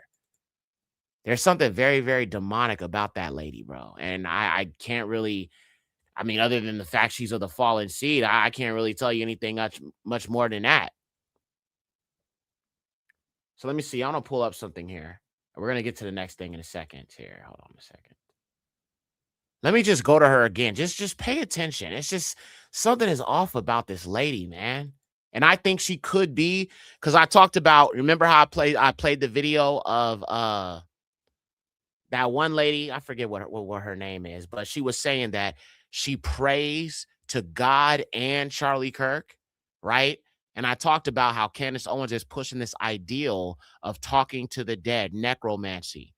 This is going to have everything to do with this one world religion and this age of consciousness. And this is also going to be facilitated by AI, because AI has been pushing this agenda of being able to have conversations, phone conversations with people who have passed on. And this was, somebody mentioned Black Mirror earlier. Shout out to the person who mentioned that. A lot of Black Mirror, listen, I talk about Black Mirror on here, but bro, listen, that show, I was watching it the other day. Matter of fact, I'm glad. Okay, let's talk about Black Mirror for a second. So a lot of the technology that's seen in Black Mirror is a lot of the things you're seeing now. Now, there was one episode called Man in Fire or Line of Fire or something like that, right? And so basically what it is there are these soldiers, these super soldiers, right? One of them is a Yahudi, and they're going around unaliving people who they're calling roaches, okay? Or, you know, vermin, or, you know, like the scum of the earth, right? So when they first see these people, they look like demons, right? But here's the thing. All of these soldiers have a chip inside of them. And the chip that is inside of them is causing them to see these people as demons. So the Yahudi that was, you know, joined with the militia killing these people, his chip was malfunctioning. And he ended up actually seeing that they were regular people, but the chip that was in their brain was changing their perception and causing them to see these people as actual demons. All right. So basically the technology that was inside them was preventing them from, it was changing their perception, and it was also killing their inhibition to see people and deal with people in a compassionate way. They were seeing what the government wanted them to see. And when I look at how the whole ICE situation right now and what they're talking about when it comes to, you know, immigrants and stuff, I realize it's the same playbook. So it's only a matter of time until some of these people are probably getting chipped.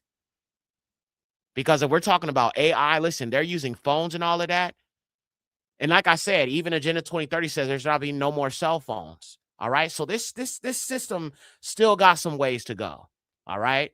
That's not to say that you need to ignore this and not think that in the next 4 years, stuff about to get really hard for us out here. I'm just telling you that this system is not quite yet there yet. People will tell you, oh, it's going, the new order going to come this year. No, it's not. It's not where they need it to be quite yet. Not quite.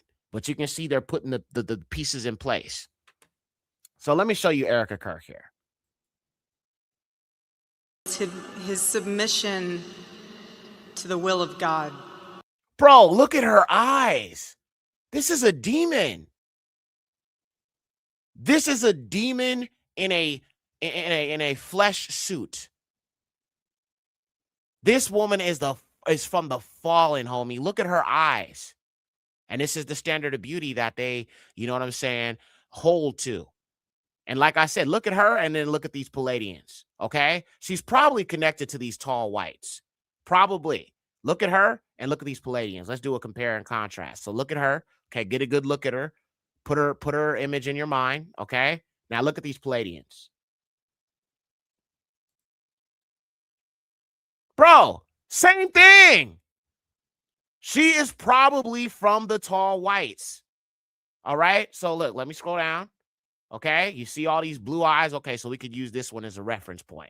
Okay, all right, very, very bright colored eyes, blonde hair, very, very pale skin. All right, now let's go back to her. All right, remove it. Boom, same thing, bro. He quoted one of his favorite Bible Exact same thing. She's definitely from them. She's definitely from them. Matter of fact, let's look at the tall whites real quick. Tall whites. Why you think they call tall whites? Homie, they come from giants. That's clear. All right, look, tall whites. Let me show you that real quick. You look at her again. I showed you the Palladians. Now let's look at the tall whites. Bro, same thing.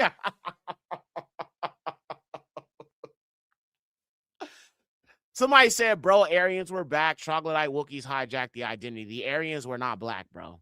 They weren't. They were not. Okay? The Aryans, so-called Aryans come from these other people who are called the Yamnaya. I know a lot of our people like to sit here and claim Aryans are black and this person was black and all of that. Listen, if you're claiming to be an Aryan, you are the fallen seed. They are the children of the devil. So claiming that the children of the devil's identity is crazy. Being an Israelite ain't enough. You got to be a so-called black American. You got to be so-called indigenous. And now you got to be a goddamn Aryan. Go ahead and be the fallen seed because their fate is destruction. Go ahead and claim the oppressor's identity. I don't do that, homie. I'm glad to be chosen as a Yahudi.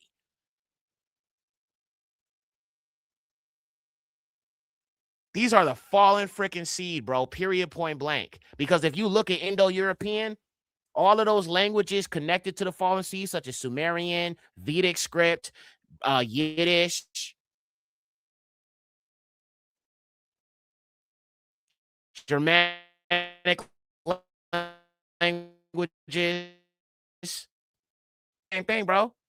It's the exact same thing. Haven't done the research and you just listen to uneducated Negroes who know nothing about this and haven't done the knowledge like I have. I mean, look how many films I've made. I mean, unless you want to show me, give me some proof. Okay, you're saying Aryans are black. Okay, can you give me a video? Give me a video I can look up right now. Give me some reference. Drop a link. Do something, bro. I want to see receipts. I need receipts. Show me receipts. Now, in regards to the black Germans and the blacks, Spanish and all that, yeah, I fully agree with that, bro. I did a whole film called Esau and the Horites about the black Germans. I know about the Afro-Saxons. I know about all of that. I'm saying that these pale skins who are Aryans, they are not the original black Europeans. So no, I'm not saying the Europeans weren't originally black. I am saying they are. But I'm saying the Aryans, they come from something else. No, they weren't black. They were pale. So like I said, drop a link, drop a video, show some receipts. Somebody said I'll drop the receipts after the show. Okay, fair enough. I don't know how long I'm going to be on here, but I can respect that. But honestly, bro, go ahead and drop the receipts right now. It's totally fine. I can keep going. You know what I'm saying? I got some scripts I got to get through, but you could drop the link right now and I could keep it going because it's not like a structured show so much. I just got a few things I'm showing. But if you want to drop the receipts, go ahead. You know what I'm saying? It's all good. But yeah, fam. So look, these are the tall whites. So what is it with pale skin, blonde hair, blue eyes, and these creatures right here? I told you about the reptilians, right? Well, these are identified with aliens. Okay? So these people are coming very, very soon. Very soon, they will reveal themselves. And they will push this new age consciousness and this, one world religion and all this other stuff. The Kundalini awakening and all of that. Tall whites. So you can see right here. It's not something I call them. That's what they call themselves. Tall whites. Matter of fact, here, I'll show you a video of one of them. I got a video of a tall white. I'll show you that right now. I got one. Hold on.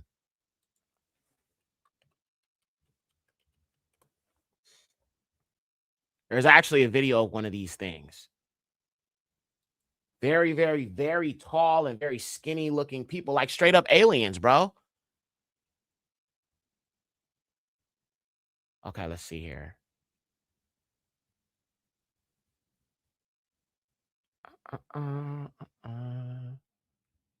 Okay, let's see.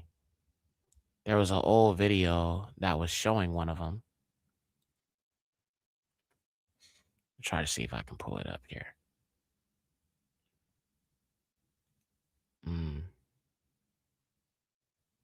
Oh, here we go. Okay, let me show y'all this so you can know they're real. I've shown this before, but some people may not have seen it. So this is a moment to learn some truth. All right. So these are tall whites. Now, I want you to look at how they're dressed. They are wearing these very weird alien-like futuristic outfits. And look how tall they are. Okay. Like I said, I know they try to hide truth about giants and all of that other stuff. These people are descended from them. All right. Let me show you. All right. I'm gonna put a beat on because I don't like the music that's playing on. This music is corny as hell. Okay. Do you see these tall beings? All right. Let me get a beat for this. Hold on. All right. Let's do 𝐤𝐿𝐿. All right. Check it out.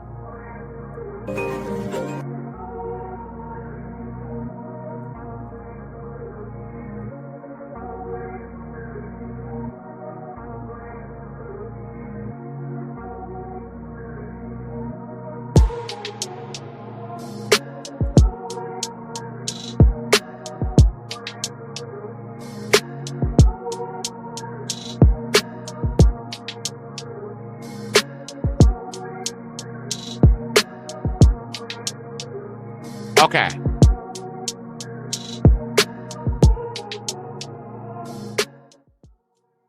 So you can see, look how tall they are.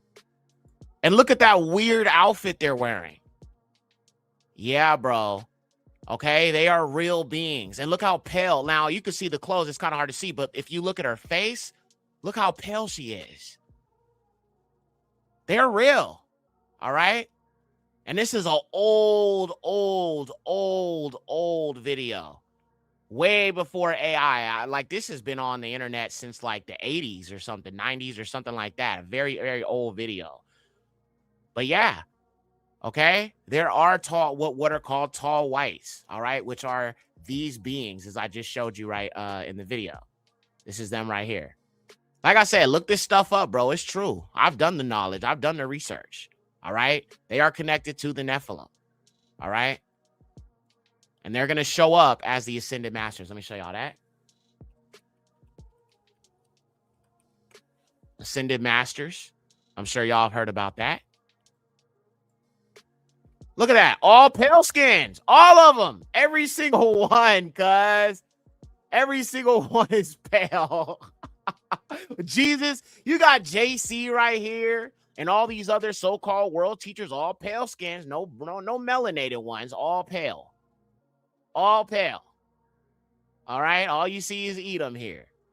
Okay. So these world leaders are going to show up very soon, or these like world teachers. And then one of them is going to be obviously the coming one, so to speak. All right. So this is the agenda that this is connected to. Look at that. All pale skins, blue eyes, blonde hair, pale skin. Same thing over and over again. Yeah. Crazy work.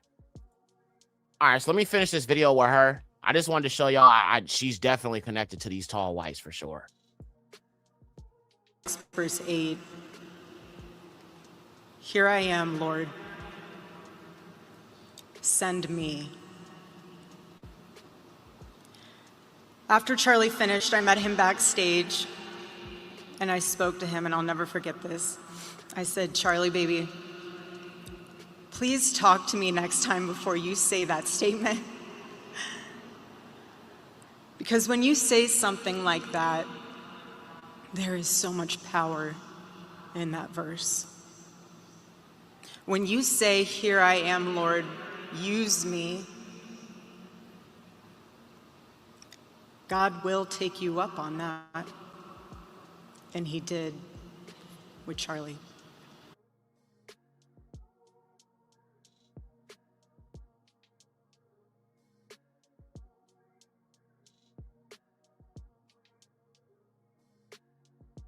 All right, so since we're talking about pale skins and the fallen seed, let me show you something else. Elon Musk was also at the World Economic Forum, which I find to be very interesting.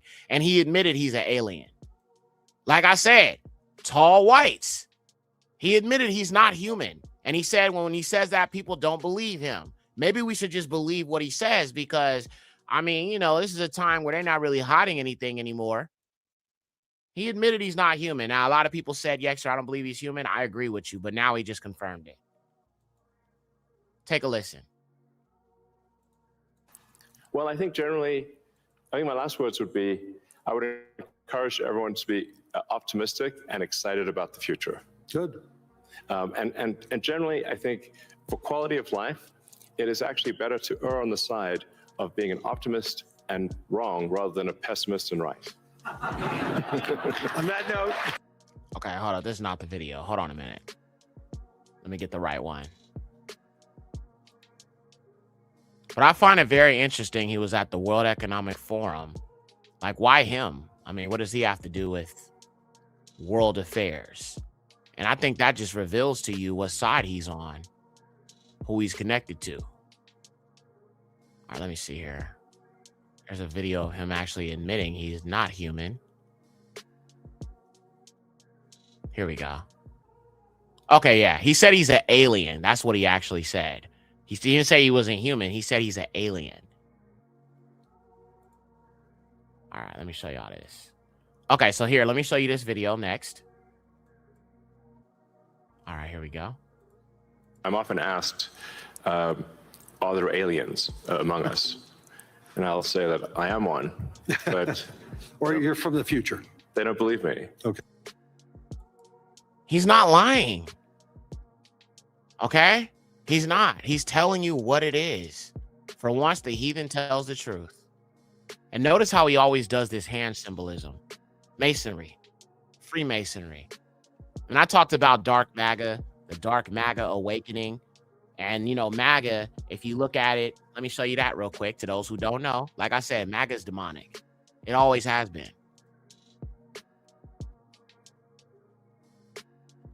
Let me go to the Church of Satan real quick website.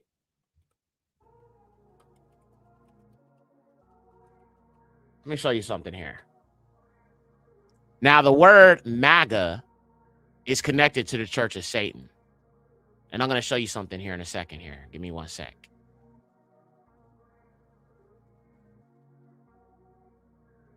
Okay. Hierarchy. So they have a hierarchy in the Church of Satan. And I want to show you something about this here. All right, check this out. So this is the Church of Satan website, and I have a reason why I'm here. So there's a hierarchy in the Church of Satan. Now, if we go right here, you have different degrees. Registered member, no degree. Active member, Satanist, first degree. Witch or warlock, second degree. Priest or priestess, third degree. Magistrat, magister, fourth degree. MAGA, Magus, the fifth degree. The highest degree of the Church of Satan is MAGA, or the fifth degree. Well, isn't that something? Now, the word MAGA in certain languages like Latin connects to the word magi or magician. So when Elon Musk said, I'm dark MAGA, he was saying I'm a dark magician. Somebody said he's a warlock. Hold on. I actually have something for that. Hold on. This is funny. I saw this on social media. I had to save it, bro. And then I'm glad you actually said that because that gives me the perfect reason to use this meme. All right, let me show y'all this, man. This was funny. I was like, is this dude good? Is he crashing out? I'm like, bro, you good? You straight? So somebody said that Trump is a warlock. Well, this right here, this right here, that's not a human being. That's a witch.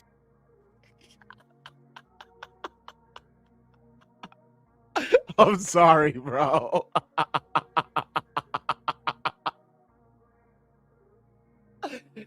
What he said, this right here, this right here.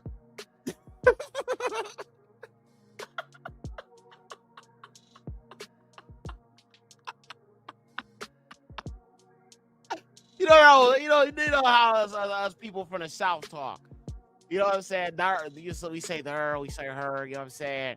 It's just, you know, it's just the way he said it was funny. Okay, let me rewind it a little bit. Okay, here we go. Every single one of them. This right here, this right here, that's not a human being. That's a witch. That's a witch. He's a warlock. Him right there, he's a warlock. His name is Junior Teddy, whatever his name on Facebook. He's a warlock. Wait, hold on. His name is Junior Teddy? Hold on, wait. Big homie name is Junior Teddy? Wait, go back. Junior Teddy? Hold on, who's Junior Teddy? Go back. His name is Junior Teddy, whatever his name on Facebook. He's a warlock. I don't know what happened to this man. That's supposed to be my grandpa. He's also a warlock.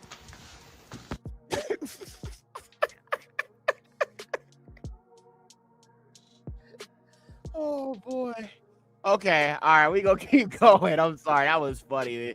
The whole Junior Teddy thing. That's definitely an interesting name, bro. Junior Teddy. Who would have thought? All right, so moving on. I want to show you guys this other thing here. Now, as I've been saying, I showed you guys the video about 𐤔𐤋𐅅 and this pushing of this Christian, conference that she was doing. Well, as I've been saying for a long time, they are normalizing what's called Christian nationalism. And I just want to remind you, all of these people who want to jump ship all of a sudden because they're realizing that MAGA is not what they thought, they were all pushing Christian nationalism, including Candace Owens. She was also pushing Christian nationalism, and she tries to, separate herself from it, but she definitely has a hand in all of this. So let me see if I can find that video of her talking about Christian nationalism. Let's see. It was actually, let me show you this first video here of Marjorie Taylor Greene talking about it, and I'm gonna try to find a Candace video. I didn't label it, so I'm not sure which one it is. All right, check this out. Fair use, YouTube. And I'm a Christian, and I say it proudly. We should be Christian nationalists. And when Republicans learn to represent most of the people that vote for them, then we will be the party that continues to grow without having to chase down certain identities or chase down, certain segments of people. We just need to represent Americans, and most Americans, no matter how they vote, really care about the same things. And I want to see Republicans actually do their job. Okay, so you can see there's a push with this Christian nationalism. And I just showed you guys the video about this so-called Baha'i faith and the merging of these religions. All right.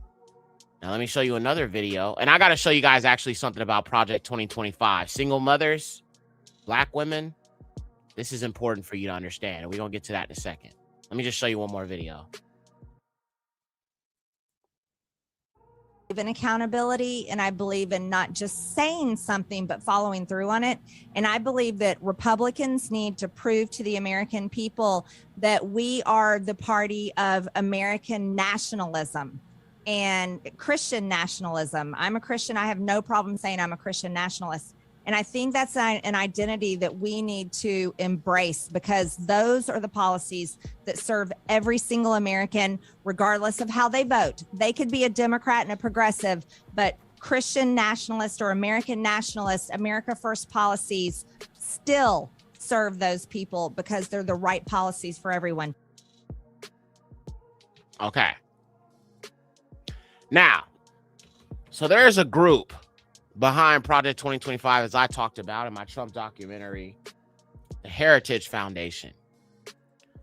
Well, they have some plans for single parent homes. And this is what I warned our people about is coming. They can't just leave and let alone. They have to control everything.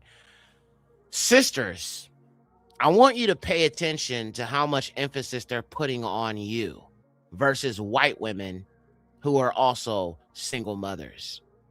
I want you to pay attention to the language that they're using in regards to you, okay? but this is something I need you to understand and pay close attention to, okay? So let's look at this information. And this is directly from the Heritage website. This is part of their Christian nationalism agenda. Saving America by saving the family, a foundation for the next 250 years. I'm going to switch out this beat.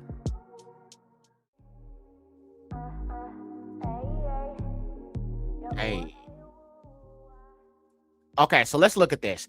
Saving America by saving the family, a foundation for the next 250 years. To end America's family crisis, policymakers and civic leaders should treat restoring the family home as a matter of justice driven by two truths. The first is that all children have a right to the affection and protection of the man and woman who created them. The second is that the ideal environment in which to exercise this right is in a loving and stable home with their married biological parents. Oh boy. Okay, I want you to notice the language they're using here. In contrast, the default in American culture today is to put the desires of adults over the needs of children. Children are too often called to sacrifice what is due to them, the presence of their mom and dad under the same roof for the entirety of their childhood. Now, this is a dangerous situation because in some instances, a man could be an abuser. It could be dangerous to you, to your children. It's not every case, but there are some cases that are like that. So saying that you're supposed to marry a man who's putting hands on you and left you to be a single mother, if that's the situation. Now, there's other situations and caveats to every situation. But to women who have been in a position where they have been abused, the children have been in danger, this is not a good situation. So this means if you are not married to your father's child, whether he was abusive or not, this is where this is headed. All right. Now let's keep reading.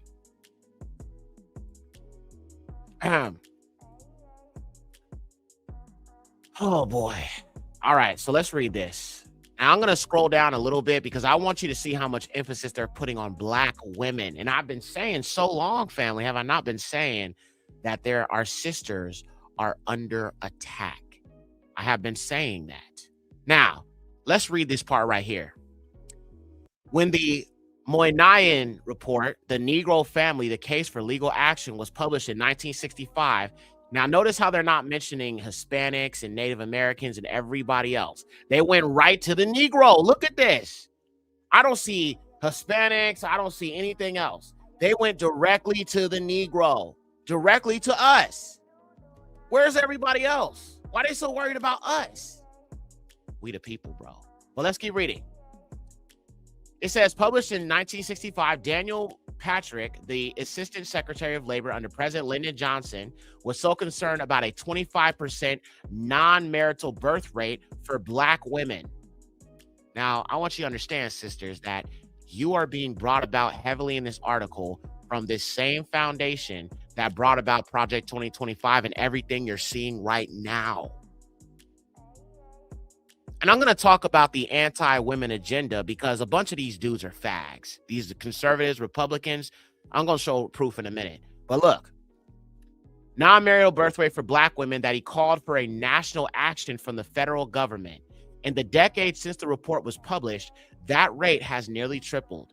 The changes in marriage culture and family structure that have largely been associated with low-income neighborhoods, there it is, targeting us again, in the country's largest cities have taken on a new shape in recent decades. Today, the national non-marital rate is 40%, and 1/4 of American children live with a single parent, the highest rate in the world.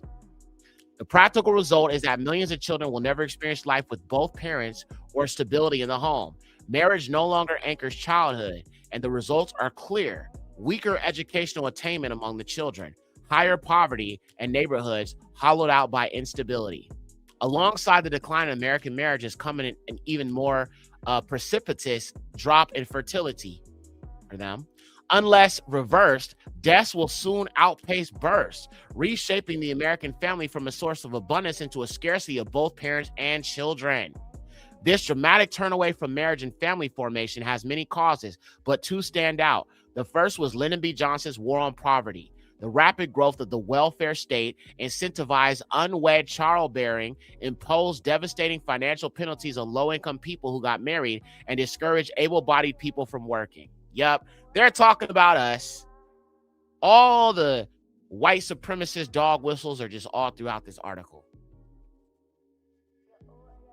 The disruptions to American family life caused by bad public policy in the 1960s was exacerbated by cultural upheavals that radically changed social norms around sex, sexuality, marriage, children, and gender roles. Second wave feminism and the sexual revolution promoted an individualistic, child-free, marriage-free sexual liberation that promised to lead to an unparalleled era of consent-based human happiness and fulfillment.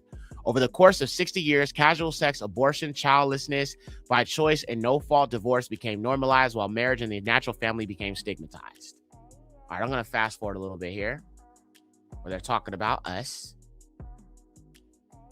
So they're talking about their low, fertility rates and all that other stuff.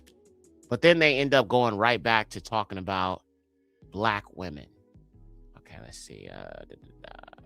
So right here, it says, the second option is to presume that if trends, policies, and influences lead to the decline of marriage and family, then trends, policies, and influences can lead to its restoration.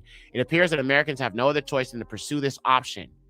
You have no choice than to pursue this option, because as evidence in this special report shows, the only way for America to thrive in future generations is to rebuild the family. And that can happen only with societal commitment to revive the institution of marriage.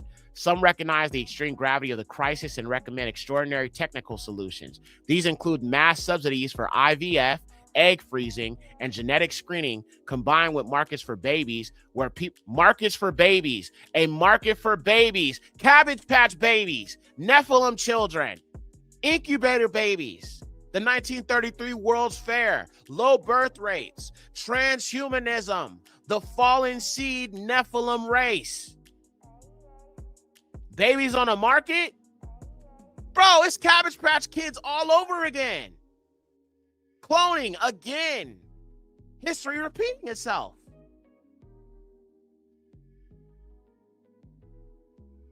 This is insane. Let's keep going.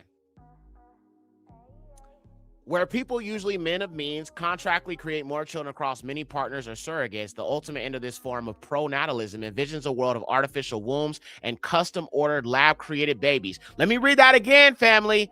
The ultimate end of this form of pronatalism envisions a world of artificial wombs and custom-ordered lab-created babies on demand. These are the children of the devil, cuz. Period. Do y'all see the agenda now? You get it? And speaking of artificial wombs, let me show you this real quick. I've shown this before. Kind of creepy, bro. Not gonna lie. So the Cabbage Patch experiment, there will be more NPCs and pale-skinned Nephilim children running around over here. That's what they're basically telling you, if I want to just make it clear and plain to you. Now, speaking of artificial wombs, they're real. Let me show you. I actually have a video of one of these. Kind of creepy, man. Not gonna lie.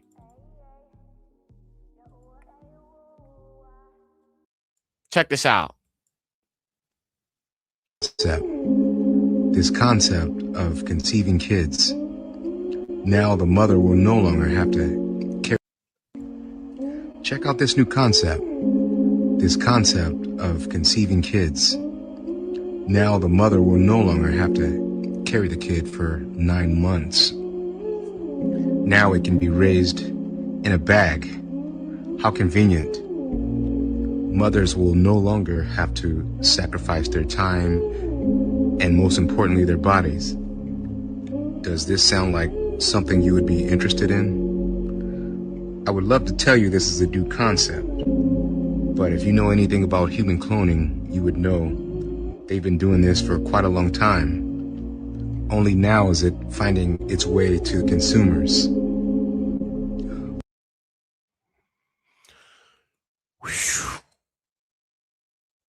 Somebody said, why wouldn't a woman want to carry their children? Let me tell y'all something, man.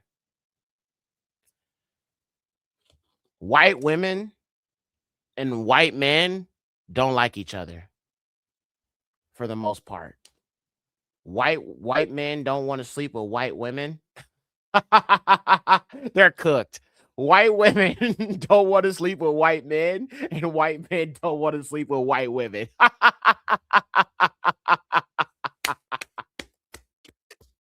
I love it, y'all. Now, this part of the problem is a lot of these white boys is gay, homie. These boys is gay. And people like Nick Fuentes and these sour cream supremacists, they are leading a lot of these white men down a path of bussy. Okay? For lack of a better word, bro, they are leading them down a path of freaking bussy. Okay? So it was a bunch of white men that came together. Nick Fuentes, Andrew Tate, his brother, Sneeko, Myron Gaines. And I want you to notice how there's a whole bunch of women at a party and they sitting around talking to each other when it's all these women around you. These dudes is gay. All of them is homos, cuz all of them. So my question is, why is there a push towards leading white men to bussy? I mean, I'm sorry. I'm just saying, like, what is actually going on right now? Let me show you. Check this out. These are supposed to be the standard of masculinity. I'm just saying, bro, the white race is cooked. Okay, they are definitely cooked. Family, check this out, man. Okay, look at all these women. Bro, look at all these women. Now, listen, these are not women I would go after because they're not black. All right. If I was a single man, obviously I'm not single, but if I was a single man and I was in the party scene still, I don't want to talk to other men, bro. I'm there for the females. All right. But notice how it's a bunch of men right here. All right. And all those women in the back. And ain't not one of them talking to none of these women. How the hell you at a party and it's all this, you know what I'm saying, female energy around you, bro, and you sitting here talking to a bunch of men. Nigga, y'all is gay, bro. Y'all is gay. But this is the standard of masculinity.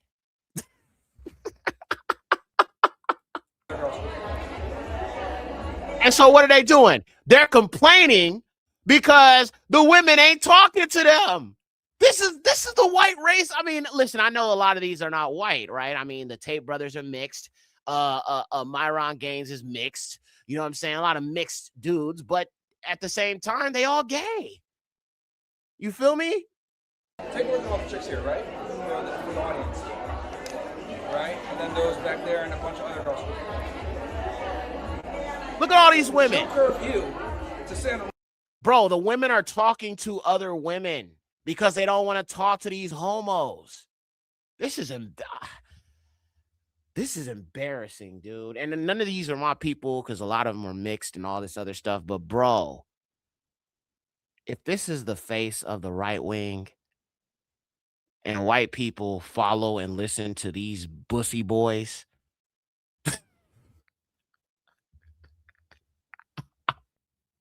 they are done, bro. They are done. With us, and now you get fucking attention paid to it. Don't forget that. Somebody says Sudanese. No, he's Somalian. Myron is Somalian. He's Somalian. You know, you could say in a sense Sudanese, but like Sudanese people, some are not the same as what you would think of as Somalians. Somalians are like different than like the people of like the descendants of the ancient Egyptians and stuff like that. So kind of hard to say because you have Somalians in North Africa, you have Somalians in Sub-Saharan Africa, you have Somalians in East Africa. So it's, you know what I'm saying? I wouldn't say Sudanese, you know what I'm saying? Because you have Somalians everywhere, not just in Sudan. You know, you do have them there, don't get me wrong, but you have some of them in North Africa too, for sure. All through this much money, all do that, blah, blah, blah. They've been ignored the whole time. And they're still sitting here for hours. That should red pill every single one of you guys to let you guys understand that women only really respect a few things. And it's not you DMing them trying to offer them the world. Okay, he said he was Sudanese. Okay. That place and they're just sitting here chilling. getting no attention. Okay, so if he said he's Sudanese, then I guess he's Sudanese. Because they're just here. No cameras, no nothing, just now. But I want everyone to like take that in, like, bro. Okay, so this is what's going on, right?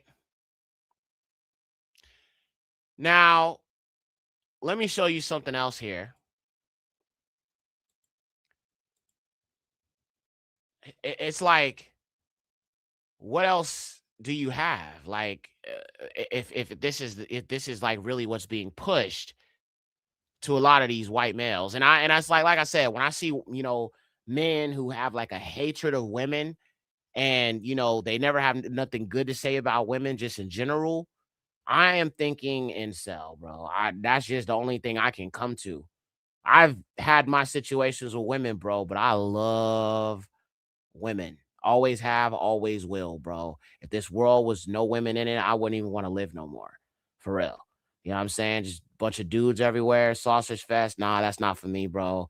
I'm just gonna take myself out, because you know what I'm saying, just not with that. But so this is one of the guys who was also at the party. Taking testosterone every single day. I take minoxidil for my hair. I take. Wait. You taking testosterone? So you have a fraction of the white male community that are listening to guys like this, who is very insecure. And so he went and he got these like facial structures or facial surgeries to get his chin stick out a little bit more. And he's really insecure about himself.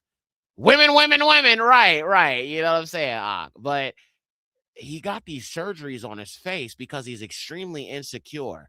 So you have two groups within the white male community. All right. You have, you know what? Somebody said incel. Let me show you something. This is kind of jacked up, but you know what? I got to do it because it's so funny.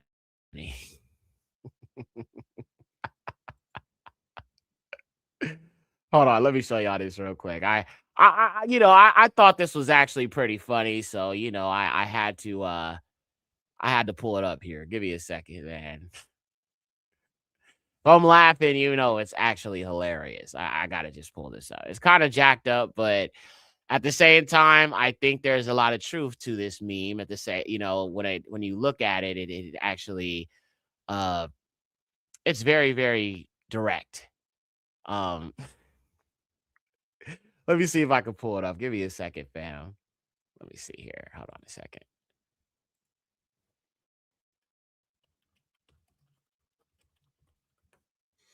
Let's see here. Okay. Man,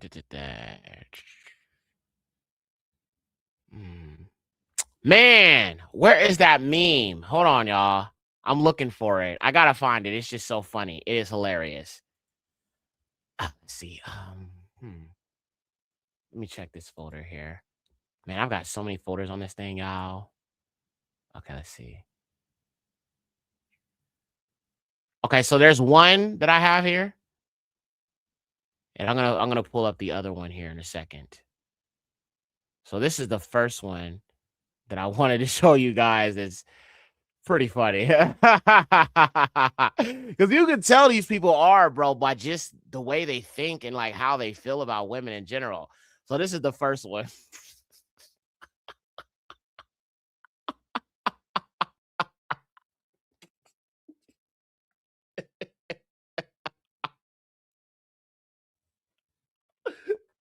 So that's the first one.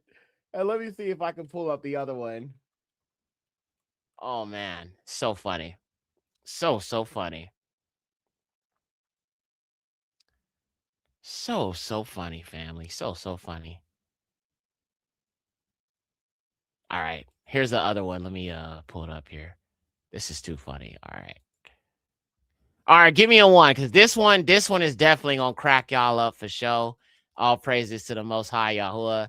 I just thought this was so funny and so accurate when we talking about these people here. So before I pull it, give me a one, because this one is just too funny, man. All right. Give me ones in the chat. Somebody said, why is he taking testosterone? Because they are so desperate to be masculine. They don't have a natural masculinity like the black man does. And so because of that, they are taking testosterone injections and all type of stuff. And he also says he uses meth. I'll pull that up in a minute. Okay, y'all ready? All right, here we go. Hold on. Wait. Let me get a beat. Let's do a dance beat. I like the dance beat. Let's do the dance beat for this one because this one's too funny. Let's get the beat going. Hey. Okay, here we go.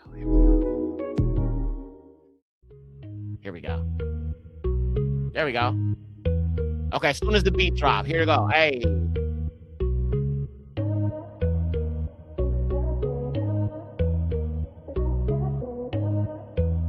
As soon as the beat drop. Hey.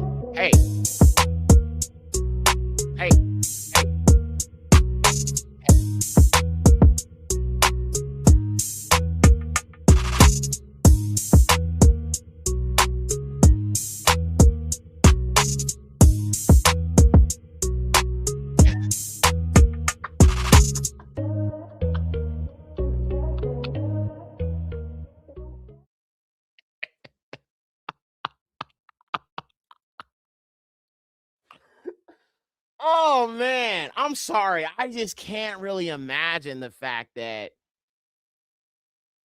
a lot of these dudes have never been with a woman before. And that's a hard concept to wrap my mind around. And then some of them have been with a woman, but there's things about them that women don't desire. You know what I mean? And it's like, I mean, now let me show you something else here. So in regards to that, I talked about one of the people who was at this party. One of them was Sneeko. Sneeko was like a big time YouTuber at one point, and I guess he kind of ended up getting banned from YouTube because of some of the, he was like pushing the red pill agenda and all that other stuff, so he's been banned. But he said something, and when I heard him say that, I don't know why anybody would admit something like this publicly. But like I said, we are dealing with a bunch of bussy boys who don't know a woman, ain't got a lot of experience with being with a woman or just, dating a woman or anything like that. So I'm not really shocked about it. But at the same time, it's just weird to hear somebody publicly admit this, like on a public, forum in a sense. So let me pull that up here real quick. And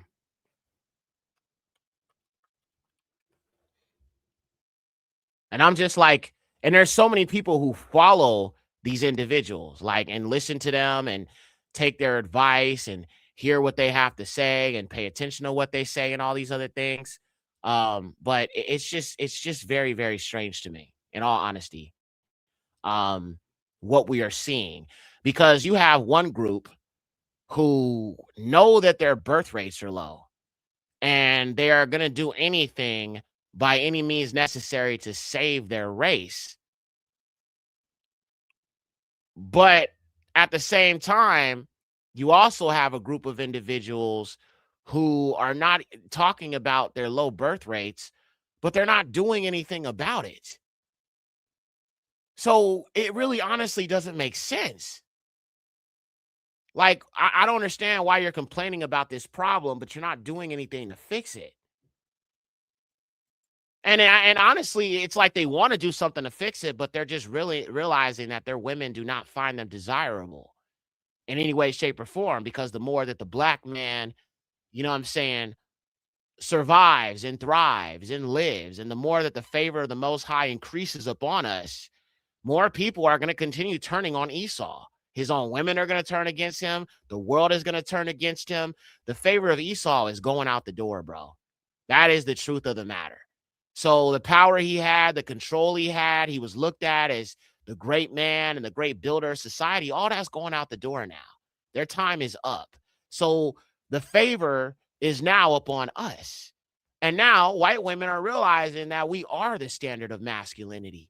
We are the standard of what it is to be a man, because we are the original man, made in the image of the highest. So everything that the Father, you know what I'm saying, some of his characteristics, we exude that. Yahuwah is the standard of what masculinity is. And when I talk about masculinity, I'm talking about righteous masculinity, which is why some of our sisters who are still on the feminism stuff, they have an issue with how masculine Yahuwah is and how his order works. And the patriarchal covenant passed through Abraham, Isaac, and Jacob. So when I hear women talk about I want to fight the patriarchy, I'm like, bro, you don't follow the Most High. You don't. Saying something like that, you don't follow his order. You don't follow his ways. Just be real with yourself. You an Israelite woman, but you are still a feminist. You are still drunk off the wine of Babylon. That's why it says the seed of the man, the house of your father. It goes back to the man, period. 100%. No ifs, ands, or buts about it, y'all. That's just the truth of the matter. People can feel how they want to feel, be angry about it, stay mad, be mad, you know, do you. It's all good. I ain't bothered by it, but that's just the truth of the matter, okay? Now, let me pull up this next thing that I wanted to show you guys in regards to Sneeko and what he said about his woman. And it's just, I don't know, man. It's just weird. It's just weird to publicly admit something like that, to say that out loud is just very, very, very strange.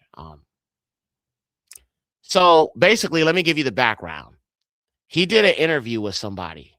He did some interview. I don't know who the guy is, or, you know what I'm saying, what the podcast was, or whatever the case is, but he admitted that he lets his woman get busy with other men, and he feels like he's in control because he's there to watch.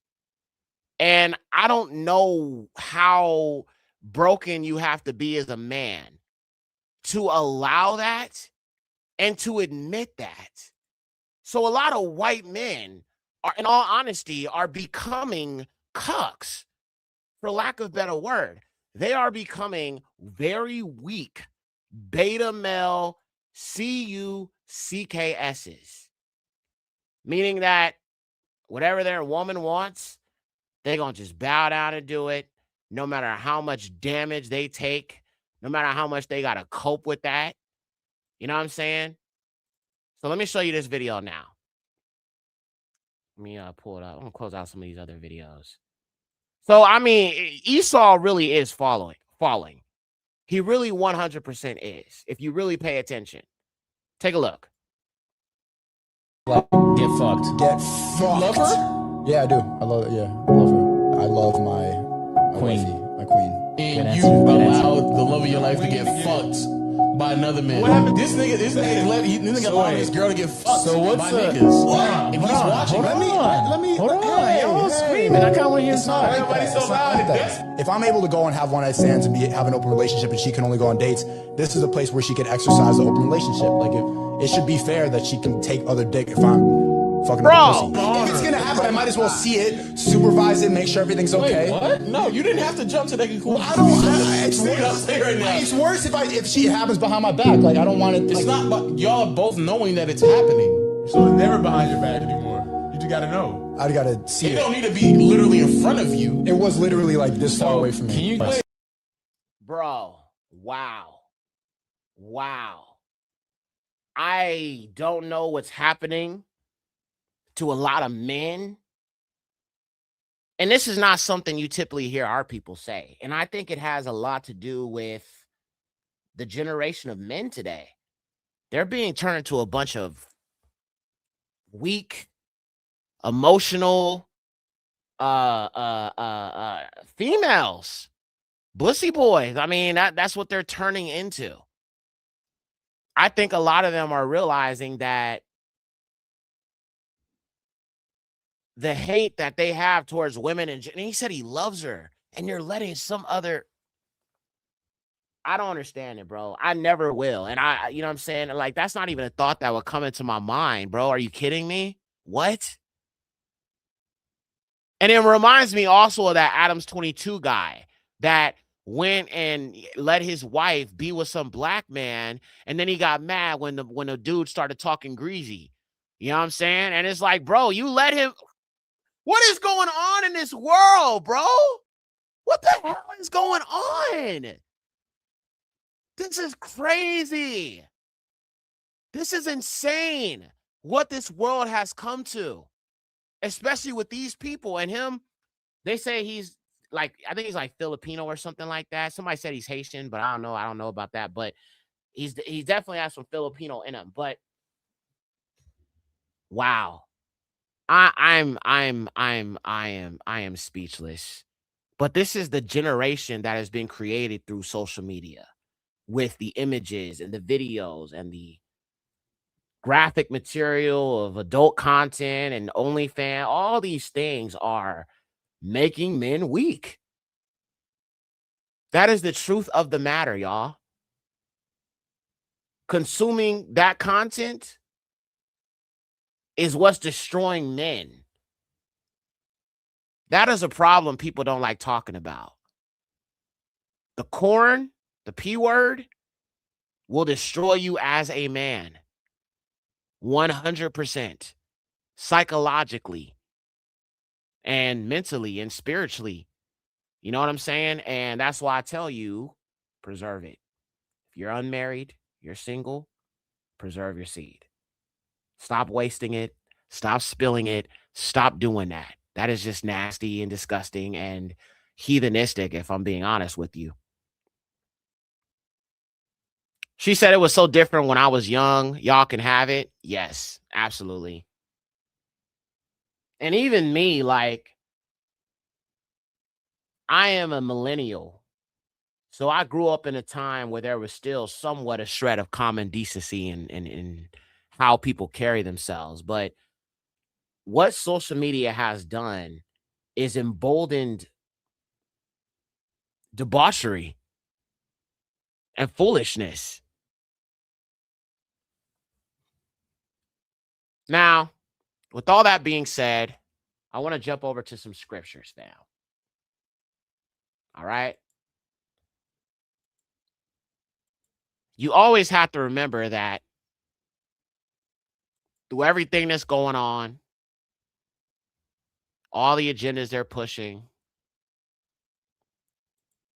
all of the material and AI and this coming new world order, can't forget to pray and trust the Most High, all right, through all of this. So let's look at this, fam.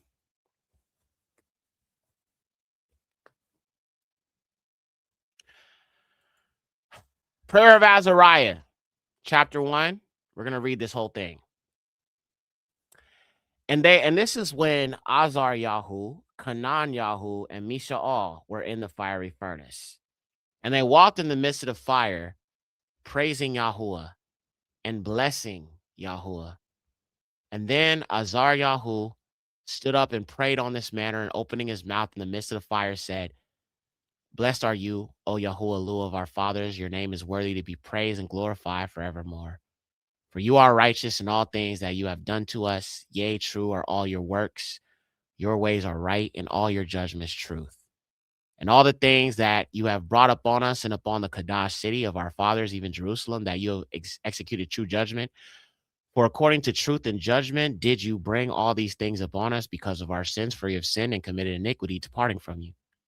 In all things have we trespassed and not obeyed thy commandments, nor kept them, neither done as you have commanded us, that it might go well with us.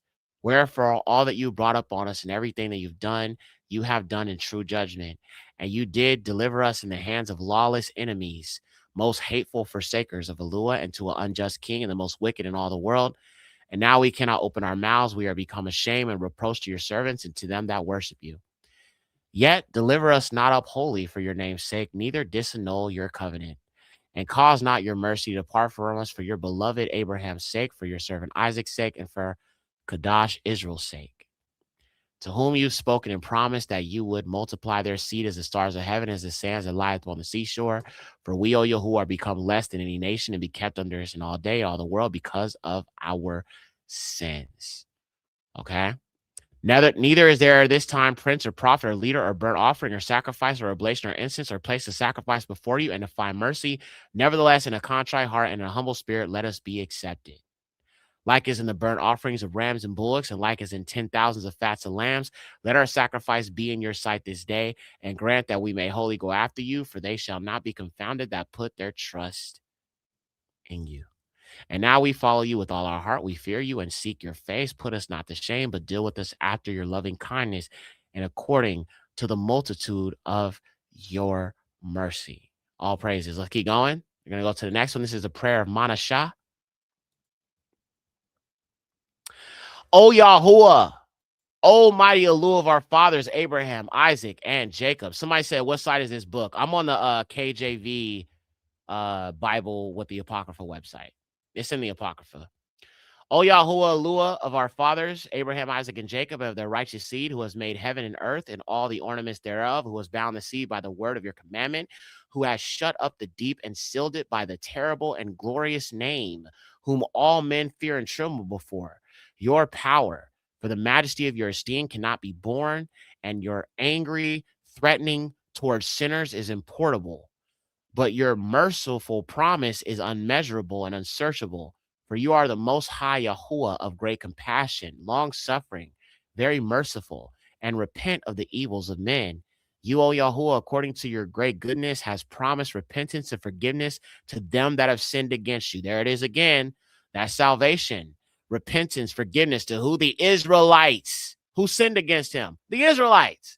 And of your infinite mercies has appointed repentance unto sinners, that they may be saved. You, therefore, Yahuwah, that art the Elu of the just, has not appointed repentance to the just, as to Abraham and Isaac and Jacob, which have not sinned against you, but you have appointed repentance unto me, that I am a sinner.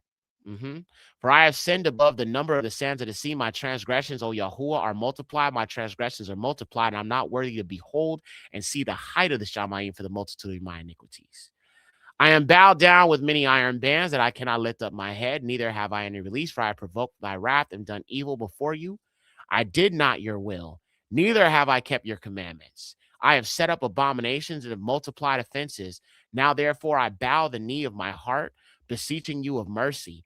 I have sinned, O Yahuwah, I have sinned, and I acknowledge my iniquities. Wherefore I humbly beseech you, forgive me, O Yahuwah, forgive me and destroy me not with your iniquities. Be not angry with me forever, by reserving evil for me. Neither condemn me to the lower parts of the earth, for you are Elu, even the Elu of them that repent, and in me will you show all your goodness, for you will save me, that am unworthy. According to your great mercy, therefore I will praise you forever, all the days of my life, for all the powers of the heavens do praise you, and you is the esteem forever and ever. Amen. All praises. Okay, next one. This is Isaiah 62. And we're going to read the whole thing. Yep. Okay. For Zion's sake, Isaiah 62, or we're going to just read 1 through 12. For Zion's sake, I will not hold my peace, and Jerusalem's sake, I will not rest until her righteousness goes forth as light, and my salvation shall burn as a torch. And the Gentiles shall see your righteousness. The heathen shall see your righteousness, Yasharal. They will see it. Everyone will see it. And kings, your esteem. So the heathen shall see your righteousness, and the king shall see your esteem. And one shall call you by a new name, which Yahuwah shall name. And you shall be a crown of beauty in the hand of Yahuwah, and a royal diadem in the hand of your Elu. And you shall no more be called forsaken. And your land shall no more be called desert. The land is desolate. For you shall be called my pleasure, and your land inhabited. For Yahuwah has taken pleasure in you, and your land shall be inhabited, meaning it shall happen without a shadow of a doubt. And as a young man lives with a virgin, so shall your sons dwell in you, and it shall come to pass that as a bridegroom will rejoice over a bride, so will Yahuwah rejoice over you. And on your walls, O Jerusalem, have I set watchmen all days and all nights who shall never cease making mention of Yahuwah. For there is no one like you when he shall have established and made Jerusalem a praise on all the earth. So when we go back, Jerusalem shall be a praise in all the earth. Yes. For Yahuwah has sworn by his esteem and by the might of his arm, I will no more give your corn and your provisions to your enemies, nor shall strangers any more drink your wine for which you have labored. But they that have gathered them shall eat them, and they shall praise Yahuwah. And they shall have gathered the grapes and shall drink thereof in my holy courts. Go through my gates, make a way for my people, and cast the stones out of the way. Lift up a standard for the heathen. For behold, Yahuwah has proclaimed to the ends of the earth, say ye to the daughter of Zion, behold, your Savior has come to you, having his reward, and his work is before his face.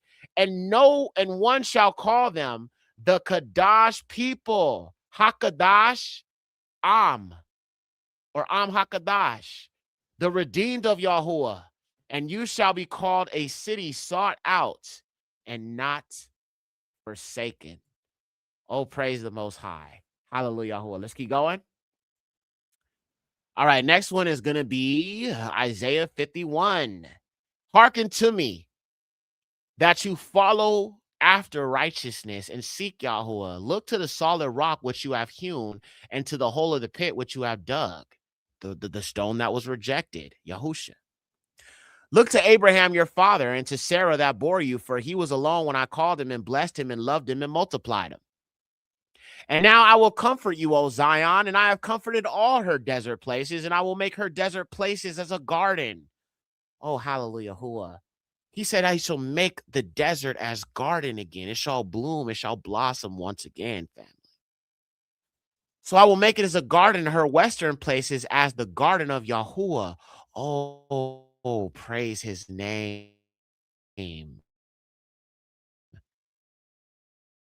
Yada Hashem Yahuwah. Baruch Yahuwah. Hallelujah, Yahuwah. Blessed is Yahuwah, the creator. Hallelujah, Yahuwah. That's so beautiful. Let's keep going. I will comfort, O Zion. I have comforted all her desert places, and I will make her desert places as a garden, and her western places the garden of Yahuwah. And they shall find in her gladness and exaltation, thanksgiving, the voice of praise. Hear me, Shama, Shama, Ami.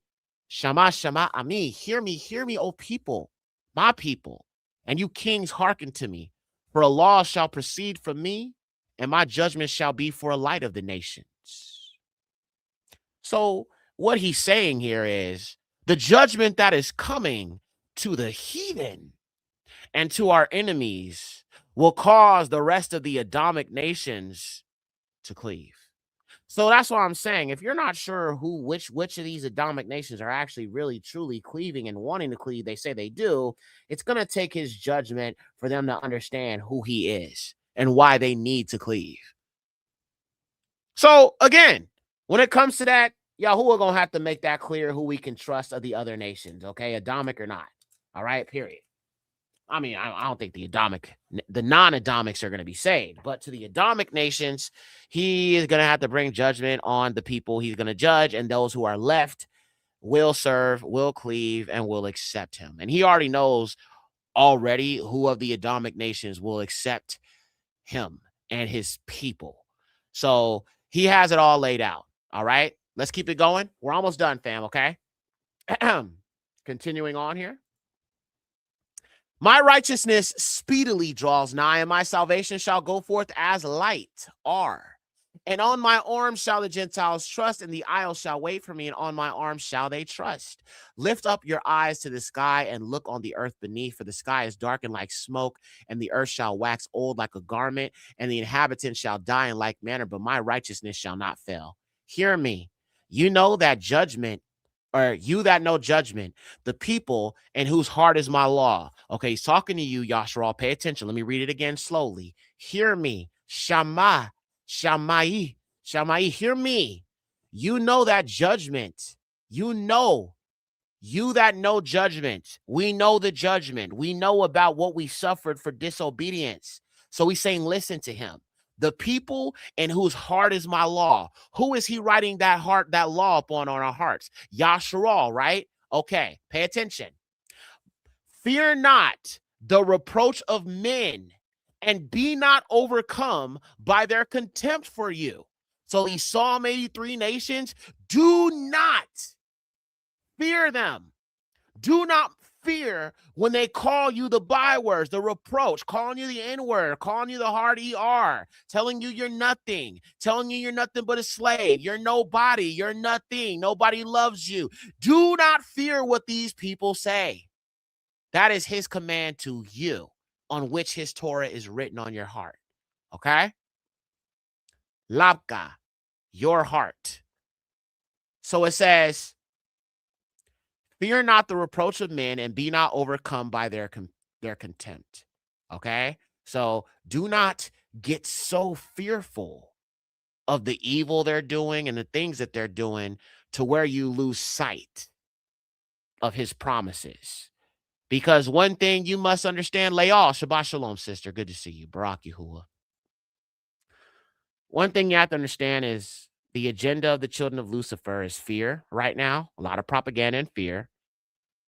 And also to wear you out mentally, spiritually, in harvesting of your energy and your shalom and the promises laid before you by Yahuwah. Okay? So don't ever lose sight of that in all the evil vials that they do. For as a garment will be devoured by time. Scroll in.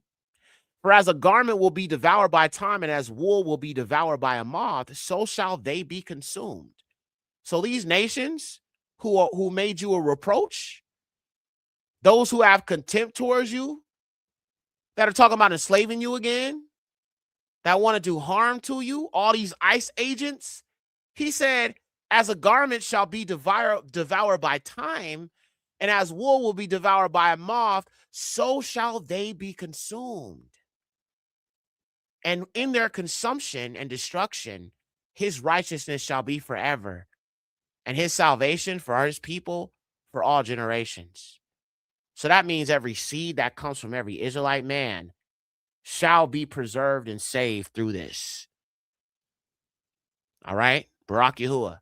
Awake, awake, O Jerusalem, and put on the strength of your arm. Awake as in the early time, as the ancient generation. Yes. So he's talking about our current people right here, right now, in your current captivity. He is talking about awaken to the ancient path, the ancient generation, those who are walking in Torah, obedient to his laws and commandments and keeping his feast days. We must also walk as the ancient generation who walked in obedience to Yahuwah, not the wicked, disobedient ancient generation, but the righteous ancient generation. Okay.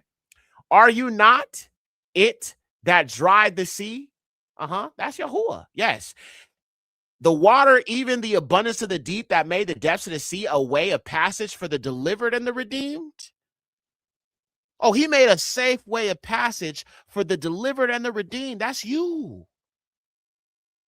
Yeah, you went through some chastisement, but he still has a plan for the delivered and the redeemed, and you shall be delivered and redeemed again, Yasharal, Bahasham Yahusha.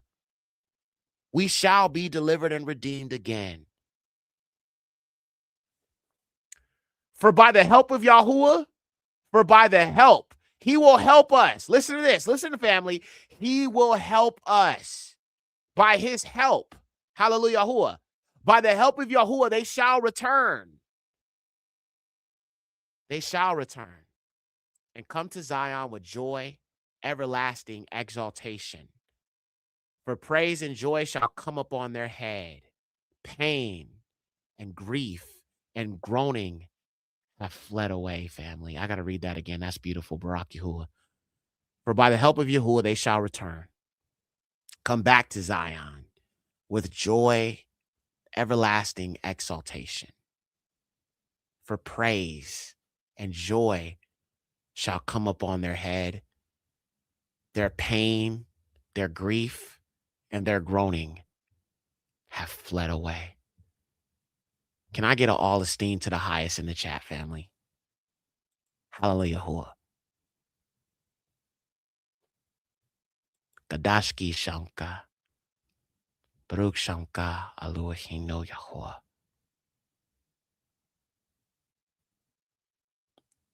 Gabor Kadashka. Hallelujah. Praise the Most High. Wow. So beautiful. And like I said, man, you always got to go back to the prophets and read these scriptures. He has so much planned for us. We can't forget that. So we have to always remember and expect deliverance. Whether you're here in America, whether you flee, he will save us. No matter where you are, he will save us. It doesn't matter if you're here in America. Listen, I'm going to tell you something right now. Bad things are not going to happen until the angel that keeps the peace here on earth is told to remove that safeguard. So this is the calm before the storm. But things are not going to fully happen unexpectedly. They will happen over time. It's incremental change. And things are happening rapidly, but there's still some ways to go with this. There's still some time to prepare. It's not completely done yet. But I just want you to understand, this is the time of preparation, repentance, spiritual preservation, fasting, obedience, all the things he requires. Let's keep reading. For by the help of Yahuwah they shall return and come to Zion with joy and everlasting exultation, for praise and joy shall come upon their head. Pain and grief and groaning have fled away. Even I am he that comforts you. Consider who you are. Oh, listen to this, family. Please listen to this. This is so important for you to listen to. Let me say it again. Let me go back. Let me scroll in. Even I am he that comforts you. Consider who you are, that you were afraid of mortal man and of the Son of Man who are withered as grass. And you have forgotten Eluah who made you, who made the sky and founded the earth. And you were continually afraid because of the wrath of him that afflicted you. For whereas he counseled to take you away, yet now, where is the wrath of him that afflicted you? For in your deliverance he shall not halt nor tarry. His timing is perfect. Yes, we may want to leave right now. We may want the deliverance right now, but his timing is perfect. And he will not tarry. He will not halt. He has a set time, family. He has a set muad, an appointed time for our deliverance. We must wait on him for that deliverance. Whether we flee or not, wherever we are, we must wait for that deliverance. For I am your Eluah, okay? I am your Eluah, 𝐤𝐿𝐿𝐿𝐿𝐿𝐿, that troubles the sea and causes the waves thereof to roar. Yahuwah Sabaoth is my name, Shami.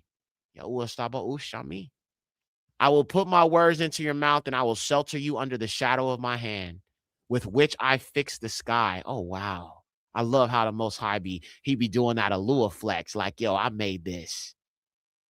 That same hand that he built and formed the firmament and crafted the sky with, oh, that's the hand that protects you. Who can stop the hand of the highest? Family, who can stop the hand of the highest? Who? What man can? What man can stop his hand? The hand that formed the sky, the hand that made the firmament, the hand that wrote the commandments in an abarith on the sapphire stones. No one, none, no one, not one, not one. Barak Yahuwah. Yeah, he's doing his, the Most High, he doing his Eluah flex right now. All praises. I will put my words into their mouth and I will shelter you under the shadow of my hand, with which I fixed the sky and founded the earth. And Yahuwah shall say to Zion, You are, you, Yasharal, you are my people, says Yahuwah. You are my people. I love that. So beautiful. Yes, a Khan. Awake, awake, stand up, Jerusalem. You have drunk at the hand of Yahuwah the cup of his fury, for you have drunk of the drink, drain the cup of calamity, the cup of wrath, and there was none to comfort you of all the children whom you bore. And there was none to take hold of your hand, not even all of the children which you have reared. Wherefore these things are against you. Who shall sympathize with you in your grief, downfall, and destruction, famine and sword? Who shall comfort you? Your sons are the perplexed ones that sleep at the top of every street as a hard-boiled beet. They are full of anger of Yahuwah, caused to faint by Yahuwah. Therefore, you afflicted one and drunken, but not with wine. Thus saith Yahuwah that judges his people, behold, I have taken out thy hand the cup of calamity, the cup of my wrath, and you shall not drink it anymore. And I will give into the hands of them that injured you. I will, wait, hold up. The cup of wrath? Wait a minute. I mean, people say I'm saying bad things when I talk about their destruction, but he just said the cup of wrath is not for you no more. He's going to give it to those who hurt you. Let me read it again. Thy sons are the perplexed ones that sleep at the top of every street as a hard-boiled beet. Okay? Homelessness. They that are full of the anger of Yahuwah, caused to faint by Yahuwah. Therefore, hear you, afflicted one, and drunken, but not with wine. So he's talking about they are drinking the cup. Yasharal is drinking the cup of his wrath because he was angry with us. Thus saith Yahuwah that judges his people, behold, I have taken out of your hand the cup of calamity, the cup of my wrath, and you shall drink it no more. But I will give it into the hands of them that injured you and them that afflicted you, who said to your soul, bow down, that we may pass over. Wait a minute. There's a perfect preset for that. Hold on. I got a perfect image for that. So they used you as a doormat. They used and abused you. Did they not?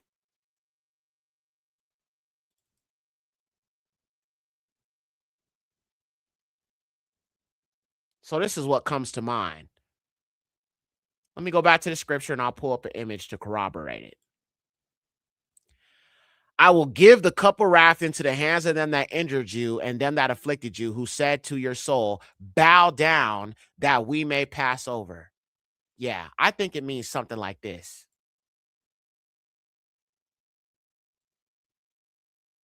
Bow down that we may pass over. Stuff like this. Or what about this? Show you this next one.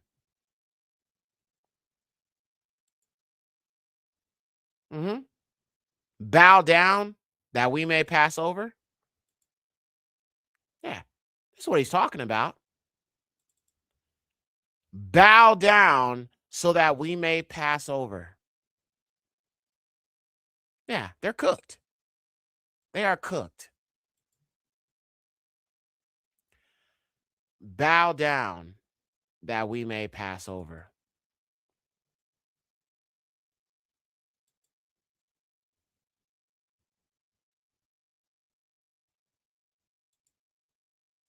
I mean, these colonial images are very, very telling. Bow down so that we may pass over. And this is not just our people. You can see these are other Adamic nations. Bow down so that we may pass over.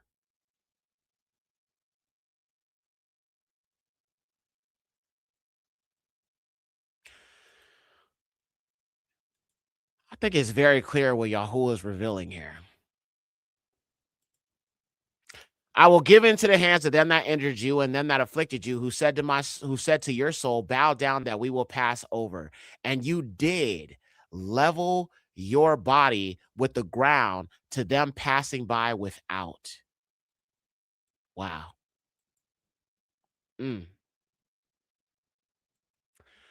Let's continue on. We're going to read Ephesians 6 now. The armor of Yahuwah. Finally, my brethren, be strong in Yahuwah and in the power of his might. Put on the whole armor of Yahuwah, that you may be able to stand against the wiles of the devil.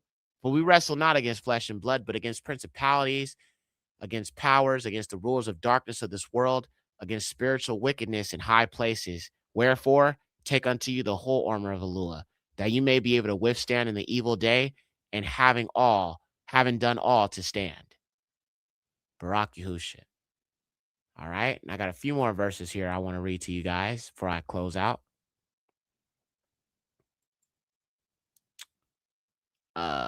Actually, I think that's it. Yeah, that's it. Okay, all praises. Well, that's it, fam. Just wanted to share those verses of encouragement for you. Thank you guys again for watching. Appreciate y'all. Have a great Shabbat. Thank you to everybody again. Please be sure to hit the like button on your way out. And do I have any more announcements I want to make? No, I think I think we're good. Yeah. So no announcements. Tomorrow, I don't know about if I'm going to be doing a stream tomorrow. I was trying to do one on the Beautiful Place again, or not like a new stream, but redo the one that I did. But that one's like 4 hours long. And if I try to edit it, it's going to take out so much. So I think what we'll do here is I'm going to come on here live tomorrow, maybe, and we'll just all together, we'll just watch the videos that I did about the Israelite man and woman. We'll do that tomorrow. So I will be live tomorrow, fam. All right. What time y'all want me to come on? Eastern Standard Time. I think maybe like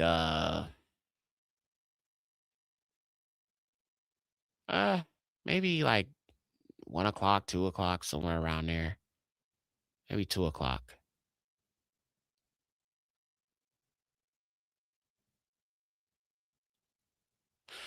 I don't know. I mean, the video is like, let me see. Let me check. Because to be honest, I would rather just redo the whole video. You know what I'm saying? But let me see.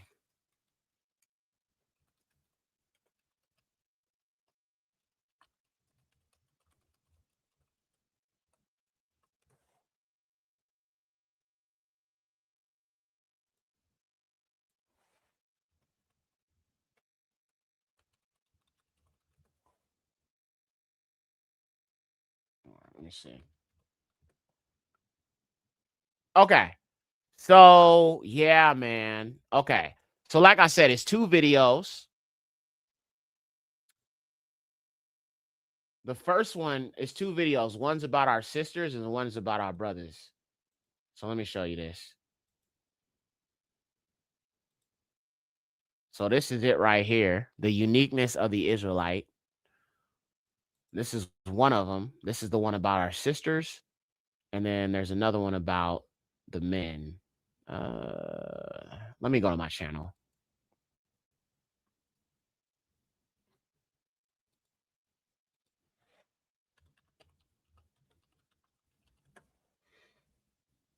Okay, cool.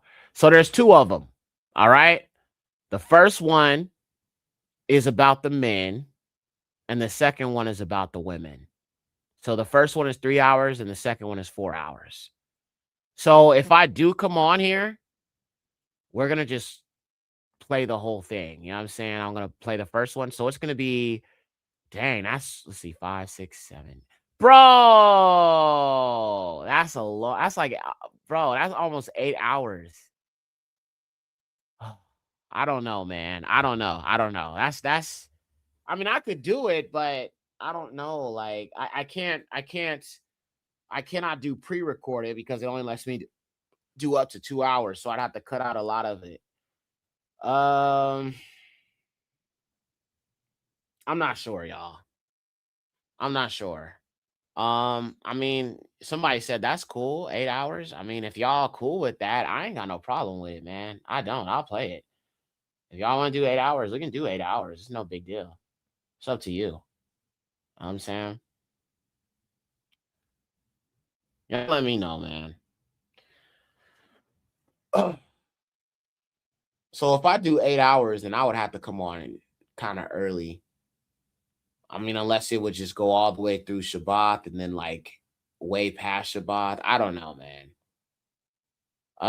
Somebody said no problem here. You can do it.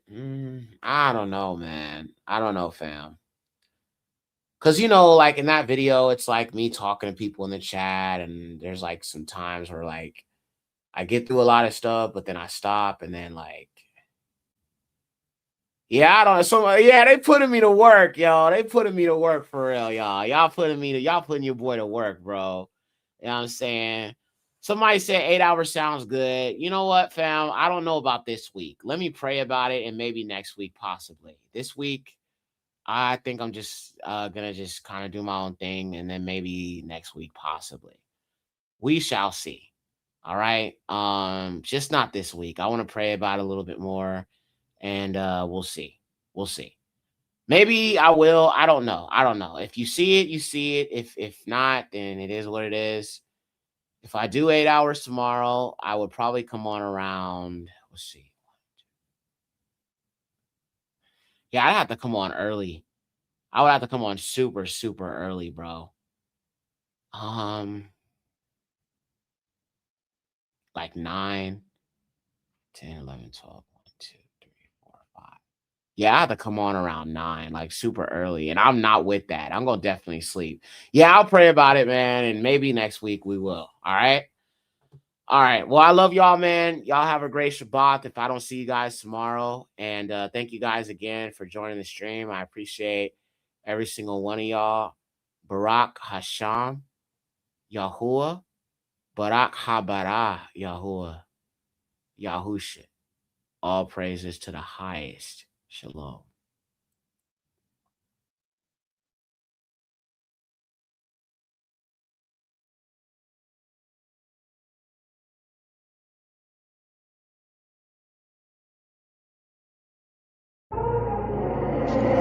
Hey, Yaxer. Hamanana, hey, Yahushayan.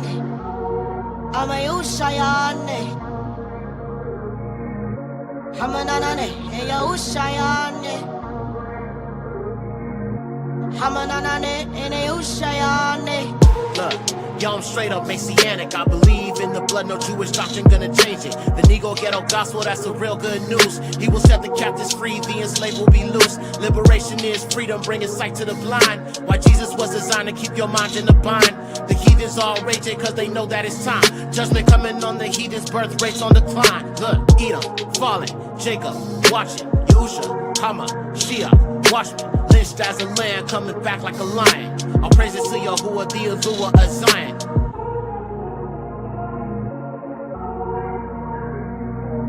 Hamanana, hey, Yahushayan. Amayushayan. Hamanana, hey, Yahushayan.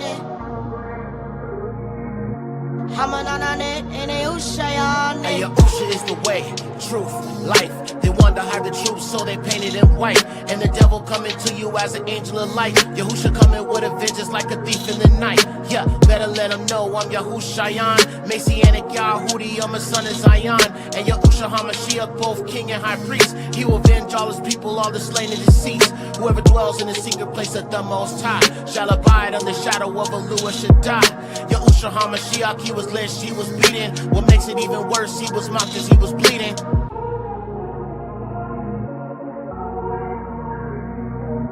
Hamanana, hey, Yahushayan. Amayushayan. Hamanana, hey, Yahushayan. Hamanana, hey, Yahushayan. Bum, bum, bum.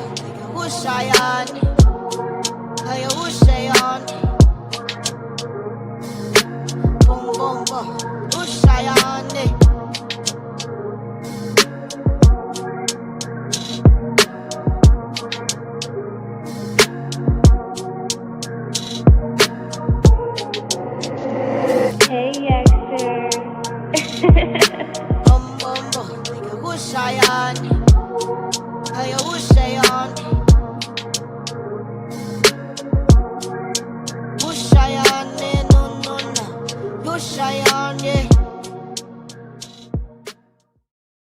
vibe. It's like really chill. That song was real chill. I was feeling that song. I can chill to that, you know. All right.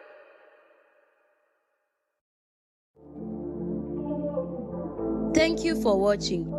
Don't forget you can support this channel by Cash App, $Malkaya Music. Also be sure to check out the Patreon for uncensored documentaries, films, deep dives, and much more content that you won't find here on YouTube. Check out the merch store for the latest trip. And let me not forget to say, if you haven't already, subscribe and hit that like button and tap in with us.